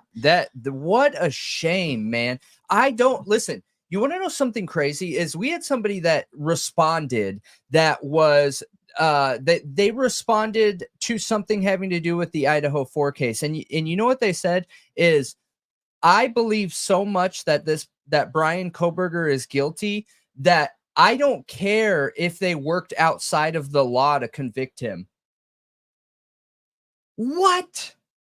That is such an insane thought. Who said that? It doesn't matter who. Oh. I'm not going to put someone on blast. Oh, okay. But that is such a crazy idea and thought, you guys. Like, I am all for believing someone is guilty and hoping that they get held accountable in the way that our justice system does hold people accountable. But being okay with law enforcement doing illegal stuff, you're opening a door that you're not going to be able to close ever. Never. And there is already a door that we're having an issue with because of the war on drugs right now, you guys. And we're already having a hard time closing it. Law enforcement has too much power and not enough focus on their investigation. I think they need more tools for investigation, less tools, militarization, you know. It's funny, not funny, but man, when I read that, I was like, gosh, what a depressing comment. What a sad comment, man. It is. Like, law enforcement is there to gather evidence that was created not by them, for us, the people, to decide guilt or innocence. It is, you guys, listen, a suspect could be the worst suspect in the world. They could have 20 people that they have ended under their belt. And I still think we need to hold them accountable legally with their own evidence. Because if we don't, the risk is too great for what happens after. I agree. It's too great. Yep. Yeah, I think that, I mean, so far this week has mainly been the first responders, as I said, testifying. And I feel like there's been a lot of inconsistencies. Most of them, and the defense, you guys, literally on, was it day one, had the police officers, like, 2 police officers admit they did not hear Karen Reed say that I hit him. Yeah. And they have it. That's a new piece of evidence. You know that? When the Karen Reed case first started coming out, that was not what they claimed she said. Even the law enforcement. Yeah, I know. Law enforcement claimed that she said something. Did I hit him? Yes. Yeah. Yes. I hit him was not the original narrative. Nope. It was, did I hit him? I think I hit him, or something like that. In the last 9 months. And that she was talking to Jennifer McCabe about it. Yep. So basically they said, could I have done this, or did I do this? Something like that. But yeah. Yeah. They said that they didn't hear her. And also, it wasn't memorialized in their reports. And then all of a sudden, once the state trooper investigator Proctor interviewed them, then all of a sudden it turned into this, I hit him, an admission of guilt. Whew. And multiple, I think it was 2 police officers admitted to this. And then the first responders are really the ones who were saying they heard it. And I think it was, Flamati. So it's Canton Fire Department Acting Lieutenant Anthony Flamati. He was one of the EMTs, basically, one of the emergency responders, paramedics, whatever, doing CPR on John O'Keefe, or there's another name for it now because they don't do breaths in the initial stages anymore. I just can't remember what it was, the acronym for it. But basically they were, trying to resuscitate him, and he claimed that he asked Karen Reed questions, like to get information, and that she said that to him. But then later, his testimony was really inconsistent too. So then later it turns into this thing where he tells the girl EMT to get answers out of her, and that she's questioning him, and that it turned into that she told that EMT, and that he didn't know if he was inside the what is it called, ambulance, or was outside the ambulance. Yeah. Like, he didn't know where he was. So it's like, Yes. if you asked her and heard her say it, then how are you saying it was from her questioning, and how are you saying you don't know if you were in the ambulance and outside?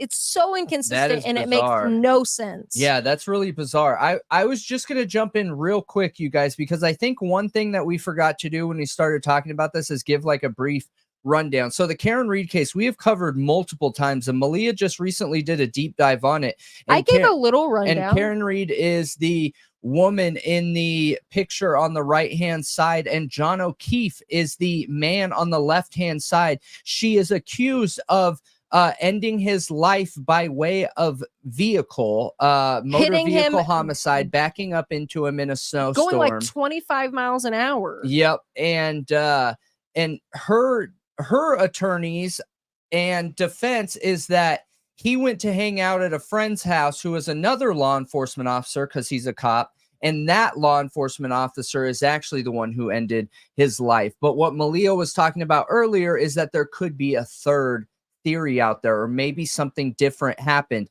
I think that the other law enforcement officer feels like the most likely suspect, in my opinion, right now as it stands.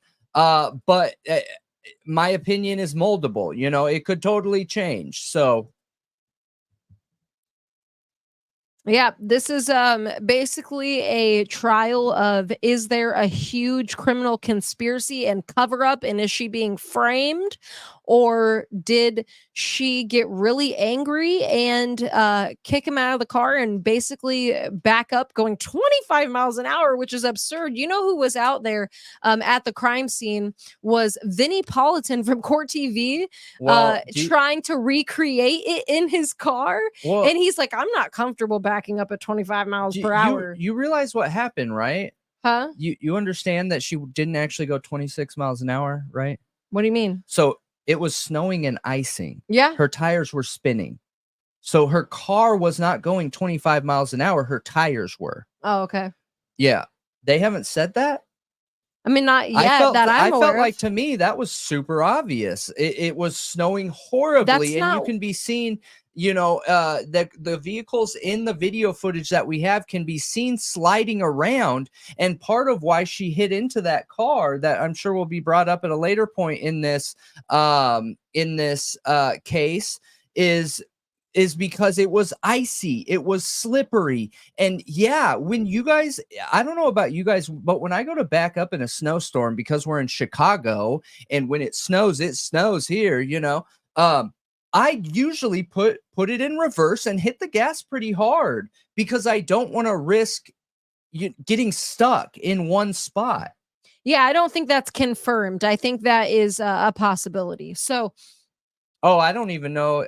I don't even know if it's brought up, you guys. When I went over the case, that's what I thought it was, because I've never what heard else could that. it be? You can't back up 25 miles an hour in a two-way street. It's not possible. Yeah, I've never heard that. That's impossible. That's what they're saying happened, is that she backed up at 25 miles per hour. Yeah, but that's literally impossible. But look, none of that's been testified to yet. Week one is only first responders, and so far, every single one of them have said that was extremely distraught. Yeah, that she was just so distraught, and that she wasn't, like, she was really upset, and she had blood on her face from trying to do CPR to John O'Keefe, and she was, you know, asking if he was dead and things like that. That's been consistent, that she was a mess when she found him, and that Jennifer McCabe and the other woman were not, and were trying to get her to, like, calm down. One interesting thing that I did think was said about the how long to die in the cold thing, which the defense alleges that Jennifer McCabe Googled that at like 2-something a.m. Yeah, and that is part of the theory that they're saying, that they believe the Alberts were involved, in that she was Googling that early in the morning before any of this, you know, he was found or anything, out of knowledge of knowing he was out there. Well, apparently the state said they're going to try to argue that it was done at the time of them finding John O'Keefe and not done at 2-something a.m. So the defense is going to have experts, technology experts. That's impossible. Because obviously in the opening statements, they gave some explanations of what the jury is going to hear. The defense said they're going to have experts that are going to prove it was done at 2:40 something in the morning, and that, and then the state said in their opening statements that they're going to have experts that literally created the Celebrite technology to prove that it was done at the time of them finding John O'Keefe. Dude, there is, oh my gosh. I only needed to see one thing, you guys. When she backed up out of the driveway and she hits a vehicle, right? Because she is toasted. She shouldn't have been driving, period. That's a given, okay? But she broke her taillight on a vehicle. They hit, corner to corner, and then law enforcement found that taillight that some people say can be seen in that video over by the body. That's enough doubt right there. Like, and I have a hard time. I agree. And Too Fast for Fleas said to make a taillight shatter into several pieces, which again, you guys, this is part of the criminal conspiracy, is that they took pieces of her taillight, because we have a video that looks very convincing that night. I don't want to lose that. Okay, so where she's backing up when she's going to look for John O'Keefe that morning and backs up into his car. And it looks like she shatters her taillight then. Yeah. And it, like, as it's driving away, you can see it. Yes, you can. There's numerous times these shattered pieces are found on different days and different occasions. Yep. Which is so weird. And honestly is really suspicious. It is, because how'd they get over there when it clearly was left on that car, by that car? You can see it, because on that same video, you see the car pull up or leave minutes earlier with the taillight there and good. And then you see it leaving and it's showing the light. You can see that it's broken. You can. And Too Fast for Fleas said to get a taillight to shatter, it takes more than just 25 miles per hour flesh-covered body hitting it. It's got to be something It's got to be momentum from a solid object like a bat, or her backing into a car. I think backing into a car is a good explanation too. And it's cold, so it would break a little bit easier. And Ariel said Jen McCabe went in the house a couple minutes before John's phone started moving, according to his Apple Health data. No police documented his phone picking his phone up from under him, which is really interesting. I'm really excited to go into week 2 and hear some of these things being argued. Another thing that is going to be talked about for sure upcoming is the voicemails. So did you know that she sent John O'Keefe a bunch of voicemails that night? No. And they've said that they're really nasty voicemails. They were drinking and maybe they had a fight. I mean, okay. Because she was drunk. She was driving drunk. If it's her saying she is going to end his life, okay, then that matters. Like, that's a very big deal. If it's her just talking trash, like, I can't believe you're doing this, we're going to break up, this is that. Okay, this sounds like a drunk argument. You know what I mean? I'm curious to hear those. I'm going to have to start watching this case every day, because I've wanted to watch this. I've been waiting for this trial, and I just haven't had the time with the new studio purchase and everything. The building. We're purchasing a building. Yeah, so I don't remember what I was saying. Oh, the voicemails. Yeah. So I am really curious to hear those, because I agree with you. I think if she was threatening him in any kind of way, that is important. I don't know what they say.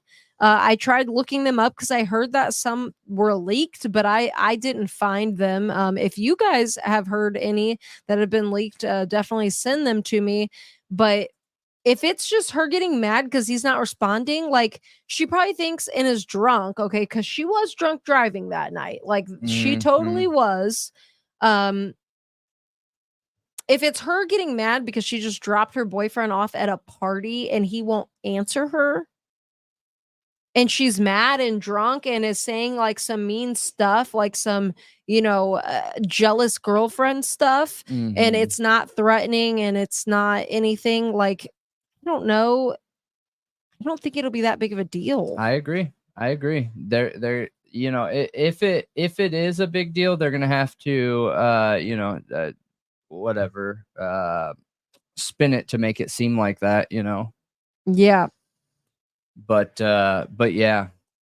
But What else we got?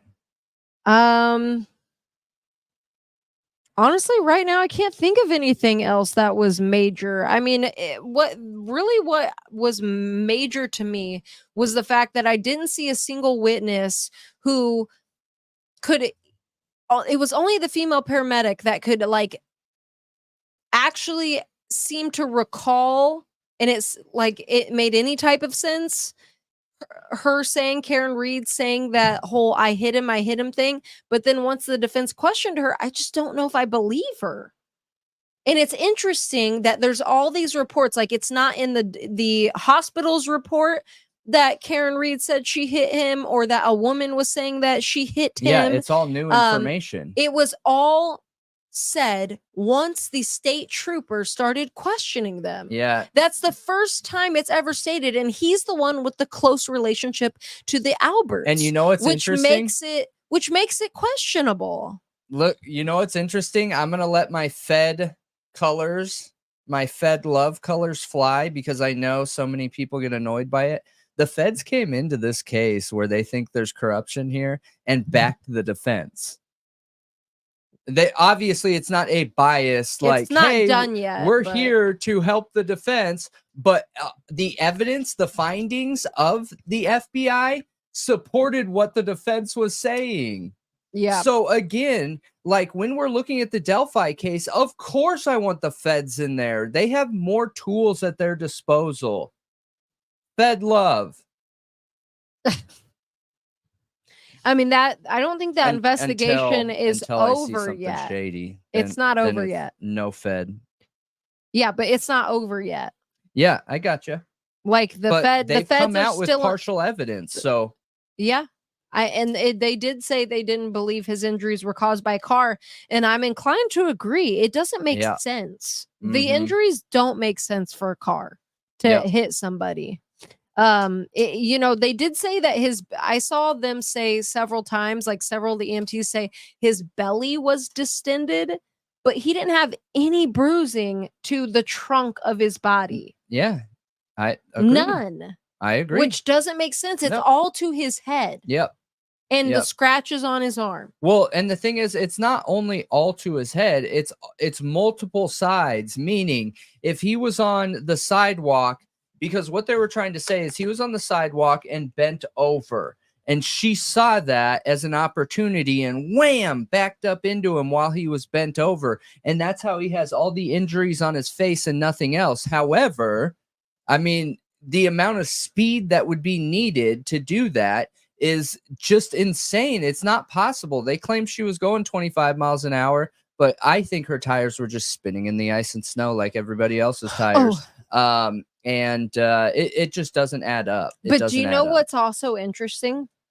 So the EMTs also testified to this with his injuries. Since we're talking about his injuries, the scratches on his arm were not bleeding. They were dried up.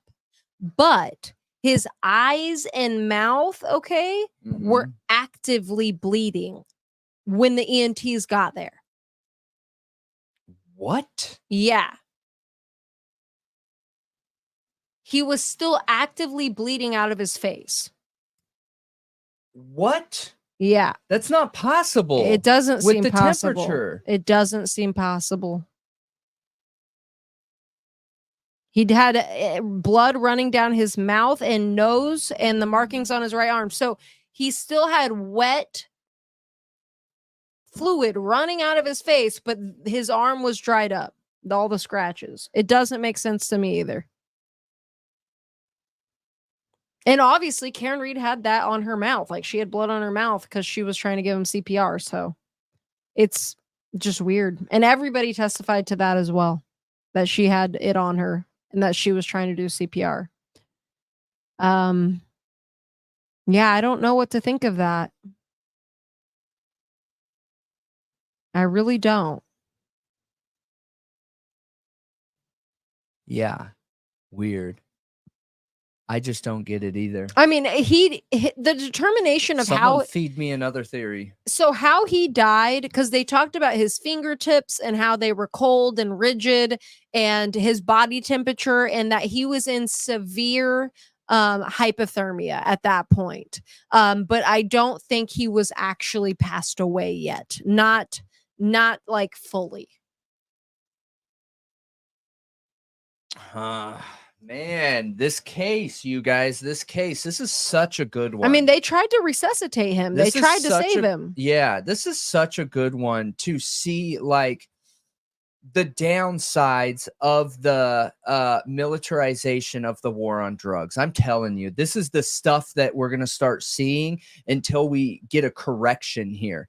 And, the war on drugs has forced law enforcement to work more proactively with prosecutors, and prosecutors to work more proactively with the judges, because the amount of tickets that started going out went up like 400%, you guys. The amount of tickets that started going out was insane because of the war on drugs. So now we have all these relationships built and interconnectedness of different departments and different law enforcements and the prosecutors and the judges and everybody from top to bottom that are in the state's justice system. So when you have situations like this where maybe a cop made a mistake or something else was going on, they find somebody and they dig them, and they bury them. You know what I mean? And it's a really sad situation. And listen, I'm always going to work very hard to be objective, okay? This just happens to be a situation where I feel like, based on the evidence that I've seen, there's something funky going on here. But am I willing to accept the fact that Karen Reed could have killed John O'Keefe? Absolutely. I am. It has, again, the defendant, I have nothing to do with the defendant, okay? It doesn't matter to me one way or the other if she is guilty. However, the current evidence that I'm seeing, I want you guys to try and figure this out. Is it possible? Don't even think about this case. Throw this case out the window, okay? Is it possible for an SUV? What was her SUV? A Lexus something. Okay, so a Lexus SUV, is it possible in a basic 2-lane road while it's snowing and ice to do a 3-point turn and back up at 25 miles an hour? Is that possible? To me? You know what's also really no, because the car takes up one full lane. Yeah, it doesn't make any sense. Impossible. It doesn't make any sense. No matter how you look at it, it is impossible. So I think even if she was up on the curb, it's impossible. Yeah. So there's one thing that was weird. So one of the, I think it was, I was trying to remember this. Was Nuttall the officer, or was he? Okay, no, it was an EMT. Okay, it was a paramedic from the fire department. I remember hearing him testify that John O'Keefe was wearing a coat. Okay. An appropriate winter coat. And that they removed it from him in the ambulance. And I was so confused, because then that's proven not true. So, because they talk about taking the coat off and taking it off him and just throwing it on the floor, basically. Well, attorney Alan Jackson presented pictures that John O'Keefe was actually wearing a hoodie, not a winter coat. A winter coat. A hoodie. Oh man. Okay, I'll be right back, you guys. Okay.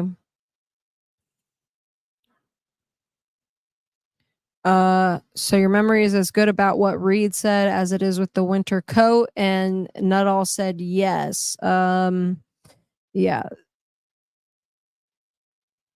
really, I think the defense did really good of honestly making them, the EMTs and first responders, not look so great. I think they casted a lot of reasonable doubt, if I'm being honest.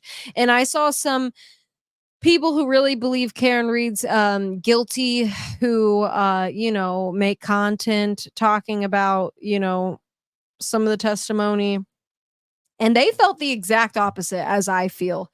They felt like all of the witnesses did a really good job, at least for the most part, and that they proved that she did say that she hit him. And I don't feel like that was proved at all.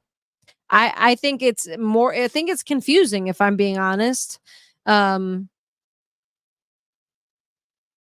yeah, the winter coat was odd that they remembered him having a winter coat, but he really didn't. He was just wearing a hoodie, which is a bit confusing since he was in a blizzard and apparently was alive since she dropped him off and hit him. You're telling me he survived for that long with that amount of injuries in a blizzard? Which I heard it wasn't like a blizzard, but it was a pretty big snowstorm, but I don't know.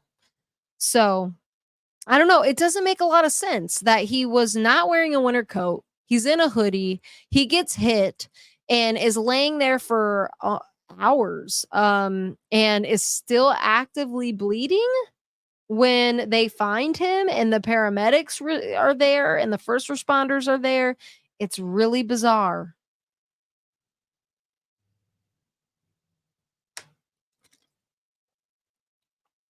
I don't get it. It's a really, really strange case, you guys. But I am looking forward to seeing the cell phone evidence from Karen Reed, the cell phone evidence of Jennifer McCabe, and other, also John O'Keefe. Yeah, and his other shoe. There you go, Sherlock. I forgot about that. That's important too. They never found his other shoe. They claim his shoe. So the state, look, I get it. Shoes typically get knocked off of people when they get hit by cars. But what happened to his shoe? You found all these little pieces of taillight for days on days end, but you couldn't find his other shoe? Really weird. Yeah, I know he wasn't wearing a winter coat, guys. I established that. The first responder, they thought he was, though. They claimed to have taken it off of him and thrown it on the floor, but there's pictures and he wasn't. He was wearing a hoodie. But yeah, the other shoe is really bizarre. Thank you for reminding me of that. So, Brendan, one other thing I didn't mention that I forgot that somebody just mentioned in the chat was that John O'Keefe's, he was only wearing one shoe and they can't find his other shoe. They never found his other shoe that we know of. No way. I didn't know that. Yeah. Okay. I totally forgot about that because that was a weird one too. Man, Shoegate. Did they get rid of it with the dog? They got rid of the dog. Yeah. And the shoe. Yeah. And the house. And, the officers. And took a massive. And got rid of the house. The officers and never took a hit. even. Yeah, I know. They took a hit financially selling their house. So it's really weird to me that the first responders, they were told he went to that house for a party, you guys. But they never went in the house. They never went in the house. I'm telling you, the case against why wouldn't they go in the law house? Enforcement officers are very strong. Another good argument is that Brian Albert, the owner of that home, okay, the man in that home that supposedly John O'Keefe went to his house for a party that night, was a trained in CPR and first response care. He was I don't know if he was actually a paramedic, trained to be a paramedic, but he was trained. Paramedics training. Right. Okay. He was trained, but okay, he stays in his house the whole time this is going on and never goes out there to see what's going on. Canton police officers, paramedics are in his front yard and he is just sitting inside the whole time. Yeah. Nobody from the house ever goes out to see what's going on. But Jennifer Yeah. McCabe is running in and out. Weird, right? Oh man. Yeah. Sketchy. I agree. Why? Because injuries? I don't know. Maybe. It's weird. They never even went to go knock on the door and go inside and, ask questions. It's super shady. Yeah. And everybody knew that was the Alberts' home. Like, John O'Keefe was a well-known police officer in the area, and so was Brian Albert.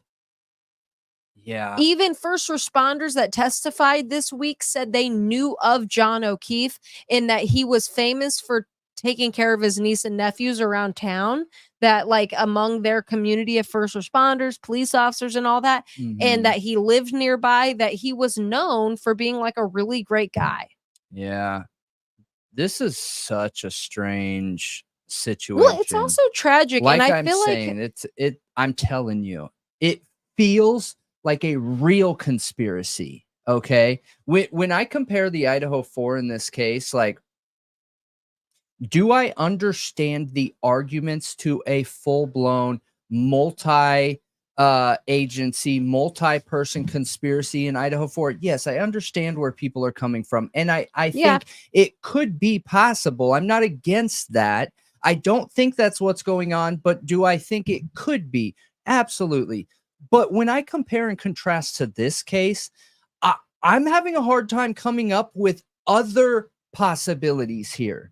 That's where I feel like, okay, if I'm unable to come up with, computer equation possibilities in my AI brain, then it's got to be something unlikely, right? Because when we're looking at a situation, we're trying to diagnose the problem. We're trying to diagnose what's the most likely possibility. What's after that? What's after that? What's after that? We start going down the list of possibilities, and there you have at the bottom, multi-agency, multi-person conspiracy to, save another officer. That's pretty far at the bottom of possibilities, but I can't come up with something else here. I'm having a hard time, Yeah, I understand. But I agree with you, what you said in the beginning here, that we might not know what the real reason is. There might be another theory out there. Maybe the defense is trying to cast blame on somebody that's not guilty, and maybe the prosecution is trying to cast blame on somebody that's not guilty. You know what I mean? It's possible. It's possible. It's possible. I agree. And that's another of the possibilities that seem like it could be. And there could be a lack of an objective investigation because it was on a police officer's property and they were being respectful of him and they were backing him up to make sure that there was no blue blood. Yeah, to make sure there was no question that he could be involved, and he could actually not be involved. Yeah, like, you know what I mean? Have and they made it look like it. Photos. They literally made it look like that. You're right. Yeah. Yep. But we have a super chat coming in, a couple of them, and that is incredible. Thank you guys for the super chat. We appreciate you. So Amy says, I absolutely love you too. The channel, the content, and how you both agree to disagree. Keep up the impeccable work you both do. Thank you very much. That is an awesome comment. Yes, thank you, Amy. It is. It's a great compliment. Yeah, we just hope to bring our own personal opinions here, and I think a lighthearted, good faith debate is good for everybody. What a boring world if we all agree. Yeah, for sure. So thank you again. And we have Moto Man coming through with a super chat also. That's our tax dollars at work. We're not getting what we pay for. Exactly. And that comment is the premise of my argument that I always say on here, that like this idea that, well, what is your expertise to talk on this case? You know what I mean? That's the most absurd thing I've ever heard in my life. How about you go read the Constitution? How about you read the Bill of Rights? Get up on the premise and setup of our judicial system, okay? Our judicial system is built to be judged and looked into by the people. Why? Because we pay for it and own it, you know? And I'm not trying to go all tin hat, save America type, because I know that argument's out there too, and I'm not trying to make it like that. But this idea that it's not okay if you don't have some kind of degree in law or something to do with investigations is absurd. I think everybody needs to be involved in their judicial system, because you have no idea when the day is going to come where you're sitting behind that defendant's table and you're going to be thinking, wow, I should have cared a lot more before now. You know because what I mean? it's so hard to learn if you haven't been paying attention. Like, if you're just thrown into it all at once, it's going to be pretty rough since you haven't been paying attention to it. And honestly, it's easier to end up in the situation, in that kind of situation, than you think. It literally takes a split second to be put in that position. Wrong place, wrong time. Yep, exactly. And all of a sudden you're in cuffs and you're in the defendant's seat. Yeah, we legit just need to, you know, make our judicial system fair again. Yeah, so Ariel's bringing up some really good points that I totally forgot about, and I should have had written down, honestly. So yes, really good points. And thank you again. And look, this hasn't been really discussed completely yet. It hasn't been parsed out in the trial yet, and I know it's gonna be, because this state trooper Proctor he's a piece of work. Okay, he looked for nudes in Karen Reed's phone. How do we know that? He said it in text messages. A friend said to him, you know, the homeowner's gonna have trouble or something. I can't remember the exact quote. And he's like, nope. All he replied was nope. And they said that in their opening statements. I'm pretty positive that when it was said that the Alberts could have some culpability, he was like, no. So there's many things with this man that are very concerning. You're managing a murder investigation and your concern is looking for nudes of the defendant? Yeah. Oh my gosh. Of the suspect. Or the suspect. I'm sorry. The suspect. Yeah, at that time. That is... Whoa. I know. Whoa. Yeah, there's a lot of details surrounding this state trooper Proctor that are, dude, really just not good. They're really, really, really concerning. Yeah, no. Listen, if we're gonna go down that idea, that line of thinking, that path, like, is Karen Reed an attractive person? Absolutely. But that's the problem with our law enforcement, is like, there's a mixture here that we see with a lot of law enforcement where they are like, I am the cop. That is their life and that's who they are, right? So their normal life is blended with their professional life. In my opinion, that's where the problems start, because you should, in this case, that's being shown. Yeah, you should have the understanding that law enforcement, regardless of how he thought about her, if she was attractive, whatever, okay?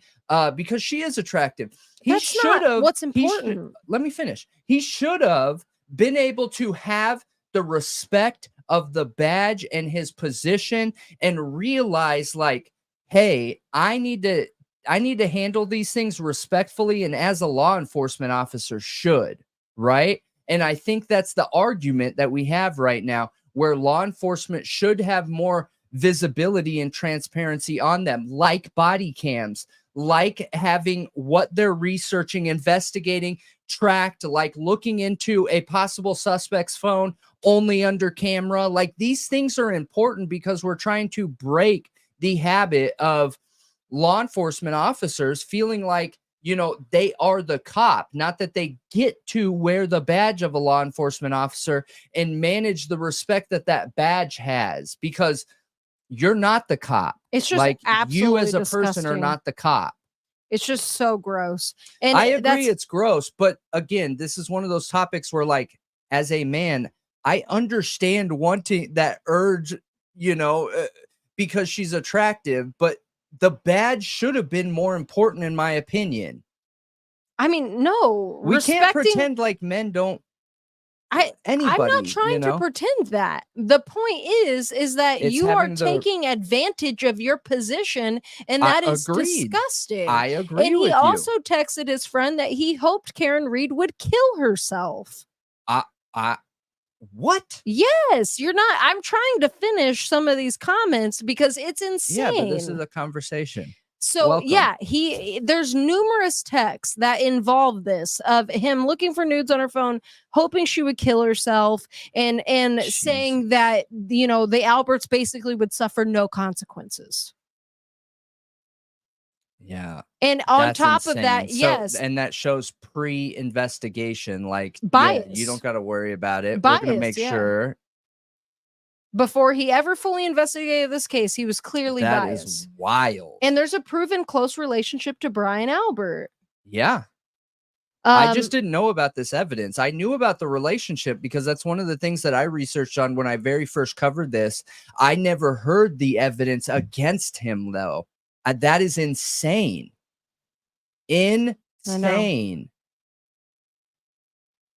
It is. It really is. The respect to the badge needs to be held to a higher standard is what I'm getting at, right? And that's why I ranted that whole thing about, you know, of course men have urges, but if you're a law enforcement officer, the badge needs to be held to a higher standard. And I think the only way to do that is through additional oversight and transparency for these law enforcement officers, especially as we are trying to work through and come out of this war on drugs situation that has been tainting our country. Honestly, with law enforcement, we have a militarized law enforcement,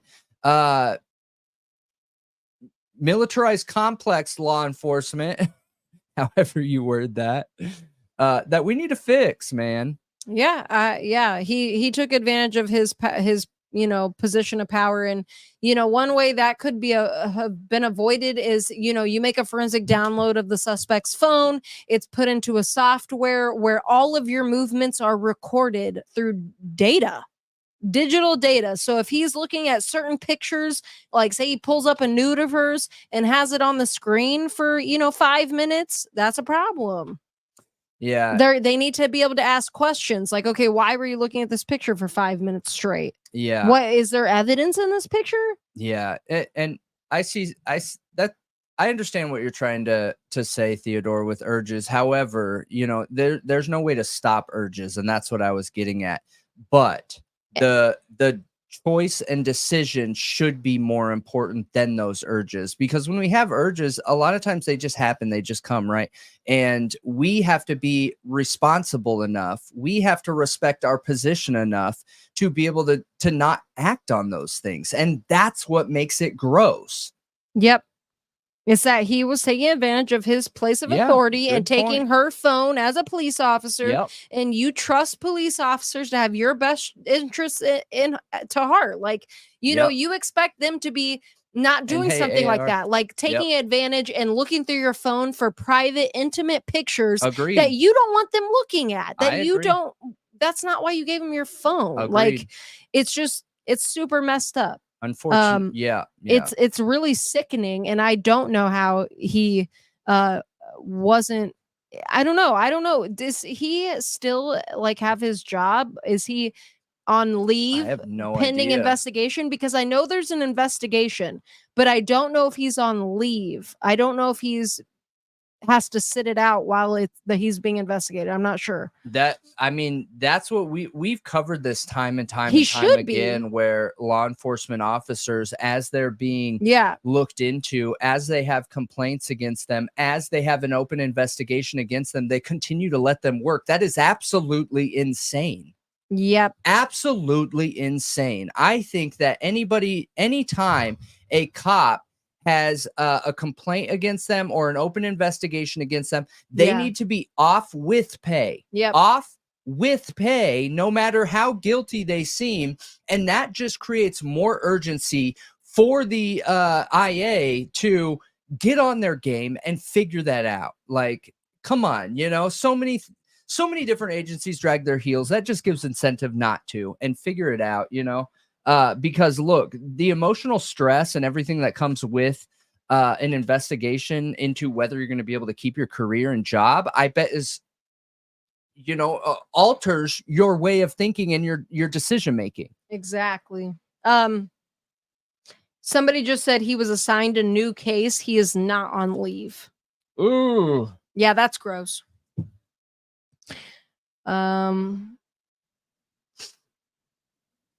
What?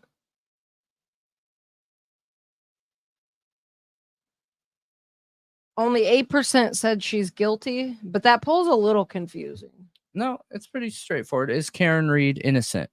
Yeah. I don't know. Yes, innocent. No, guilty. Okay. Just because my brain lays things out in a different way than what is standard, okay? It felt confusing when I read it initially, but Welcome to my brain. Okay. Off with pay and wearing an ankle monitor. Exactly. Yeah. Punctuation would have helped, but Brendan doesn't punctuate. It's an ADD thing. No, I don't use punctuation unless it is a career-based type email, and I have software for that. Yeah, that's how I read it too, Unit. Was innocent or not guilty. And I was like, wait, aren't those saying the same thing? That's how I read it. It should have just been innocent, guilty. Or I don't know, I guess. You could add that one. But that's okay.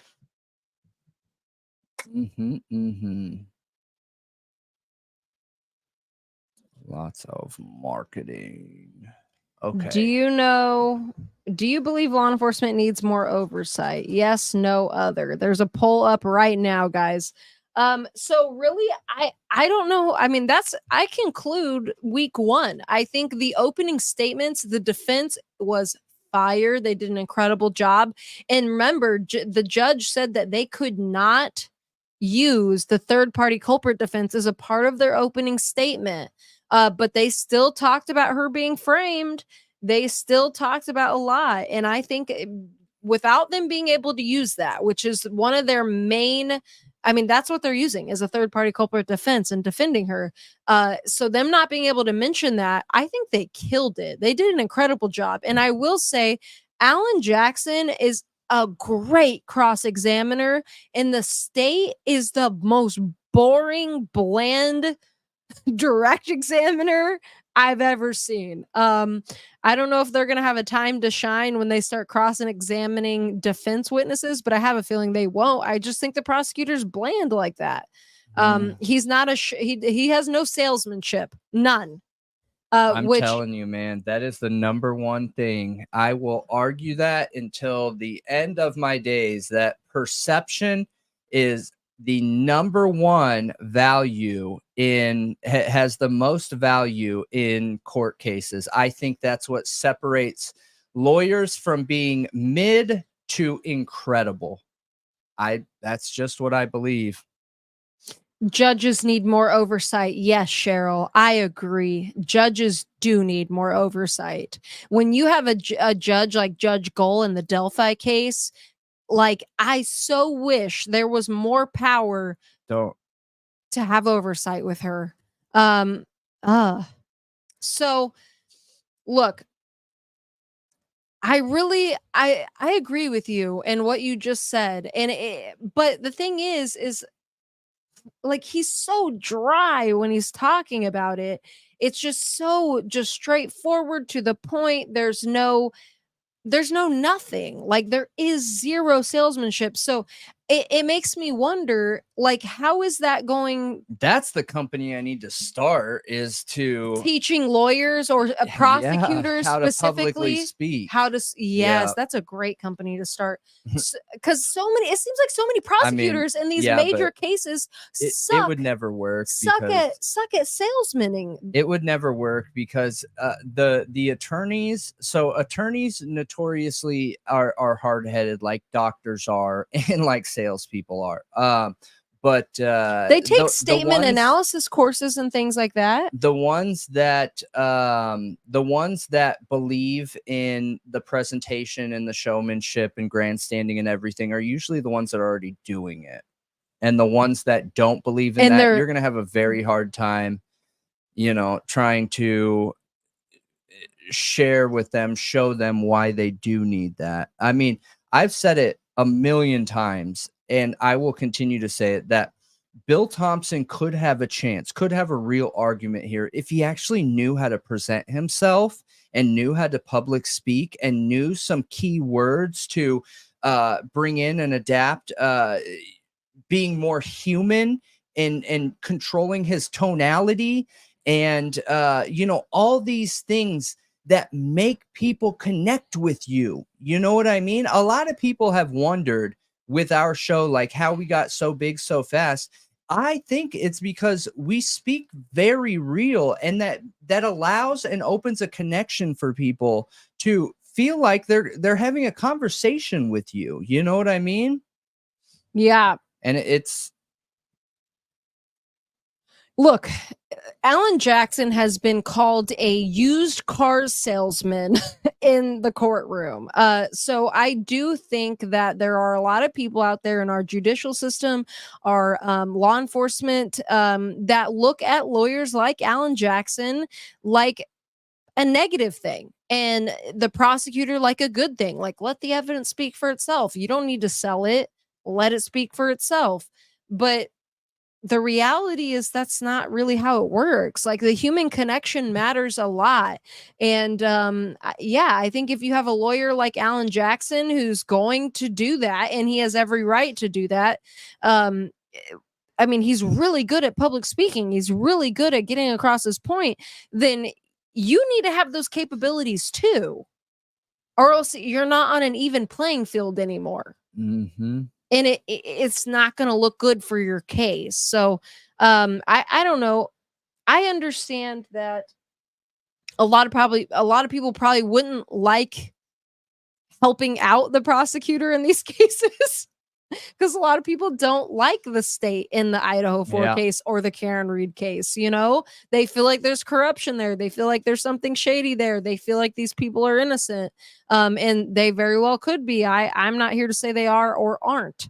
But I think they at least need to have like a fair playing ground. And when you have one person who really sucks at like human connection and, you know, that speaking, public speaking, it just doesn't, it's like, it reminds me, it takes me back to speech class and me trying to make a solid argument while standing up there shaking. Yeah, nobody would believe me. That's so common though. Nobody would. They'd be like, "What is wrong with this chick?" No, they wouldn't. Like we are with Bill Thompson. You're thinking, okay, so you're thinking from a very personal perspective, which is how people like myself, people managers and sales trainers will come in and help people understand that. Listen, when that happens and you're shaking and your tone is shaking and people can hear it, the only thing people are caring about is remembering when that happened to them, because it's happened to everybody, everybody except for sociopaths.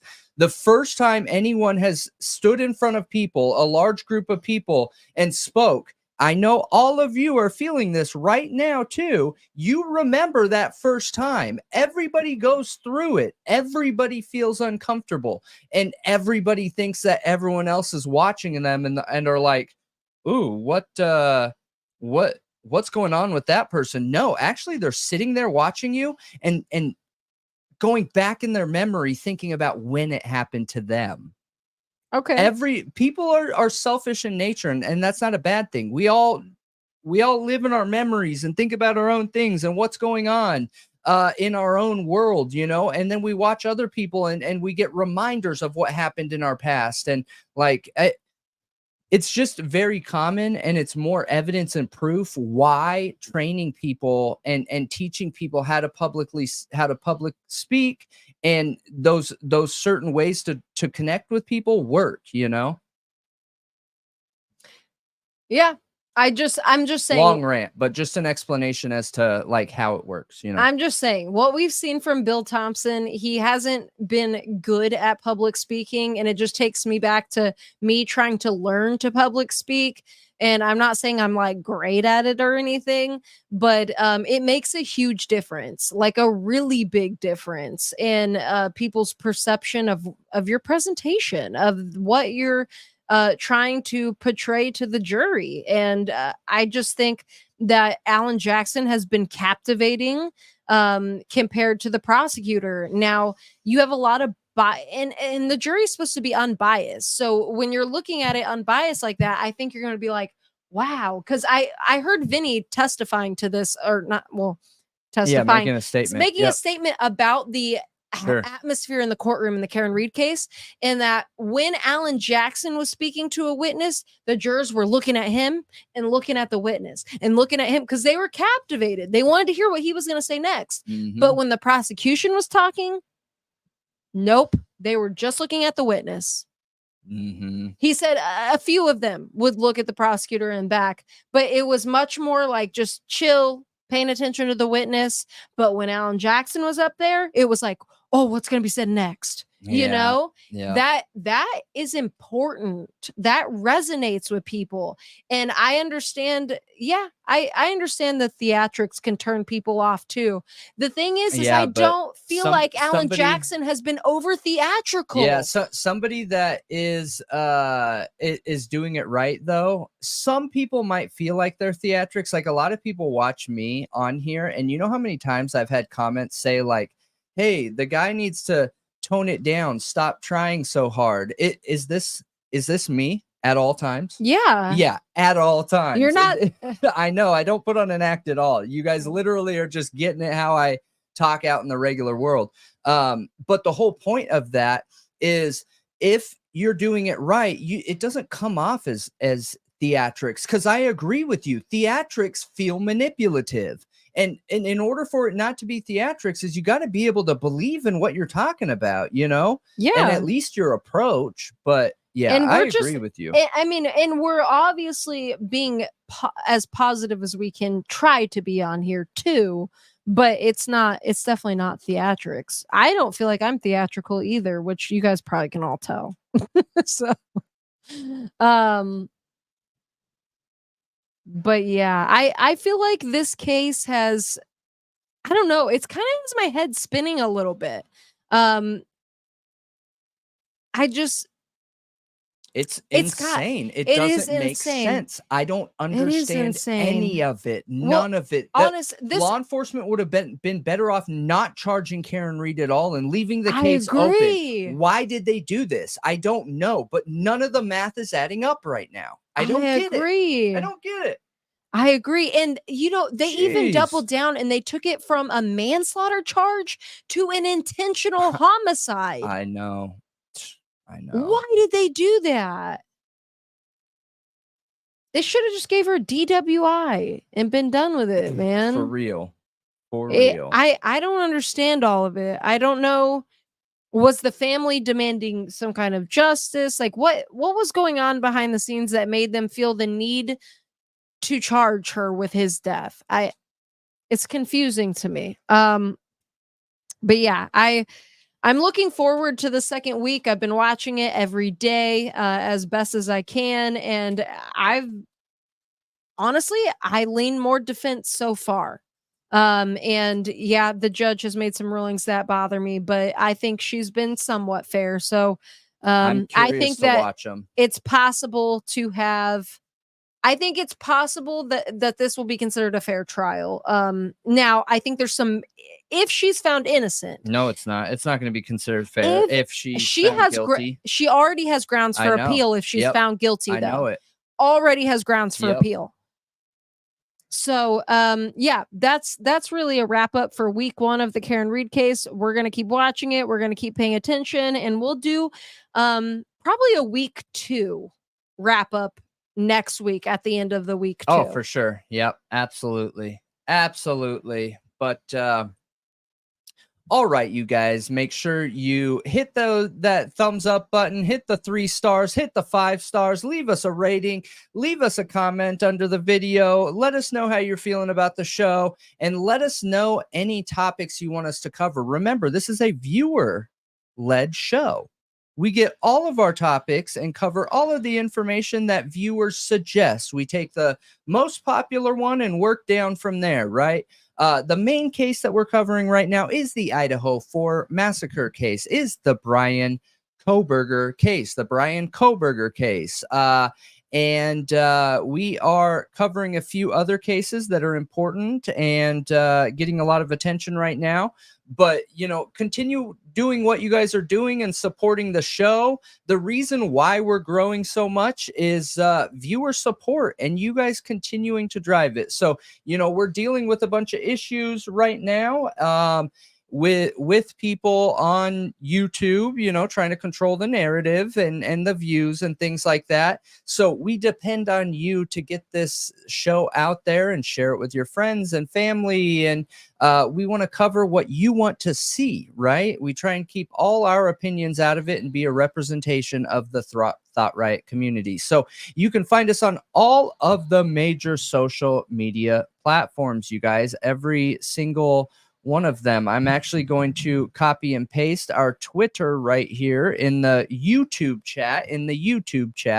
So if you're one of the other 2,000 people on the other platforms, it's twitter.com/ThoughtRiotPod, twitter.com/ThoughtRiotPod. So if you want to take part in the chat, if you want to take part in the Q&A or the polls that we post, unfortunately, at least for right now, that can only be done in YouTube. So like right here, we have one that we just ended. It is, do you believe law enforcement needs more oversight? 88% said yes, 5% say no, and 5% say other. So we appreciate you for filling that out, you guys.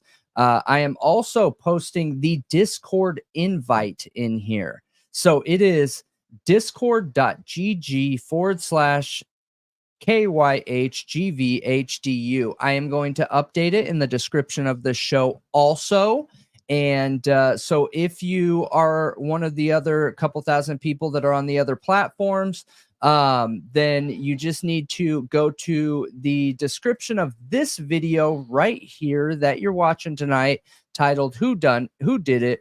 The True Crime Talk Show. And hang on one second here. And you will find it right in the description. Anything else you want to add? Man, we need share our Patreon. We need to talk about Sebastian Rogers and soon. Yeah, tomorrow. Yeah. So anything else you want to add? No, other than you guys keep an eye out for Sebastian Rogers, especially if you're in the North Carolina or East Coast area. Just in case that really was him. They're looking to find that kid in the picture to see if it was him. And gosh, we're definitely diving into Sebastian Rogers tomorrow. And I'm hoping some Delphi very soon. If not tomorrow, maybe the day after.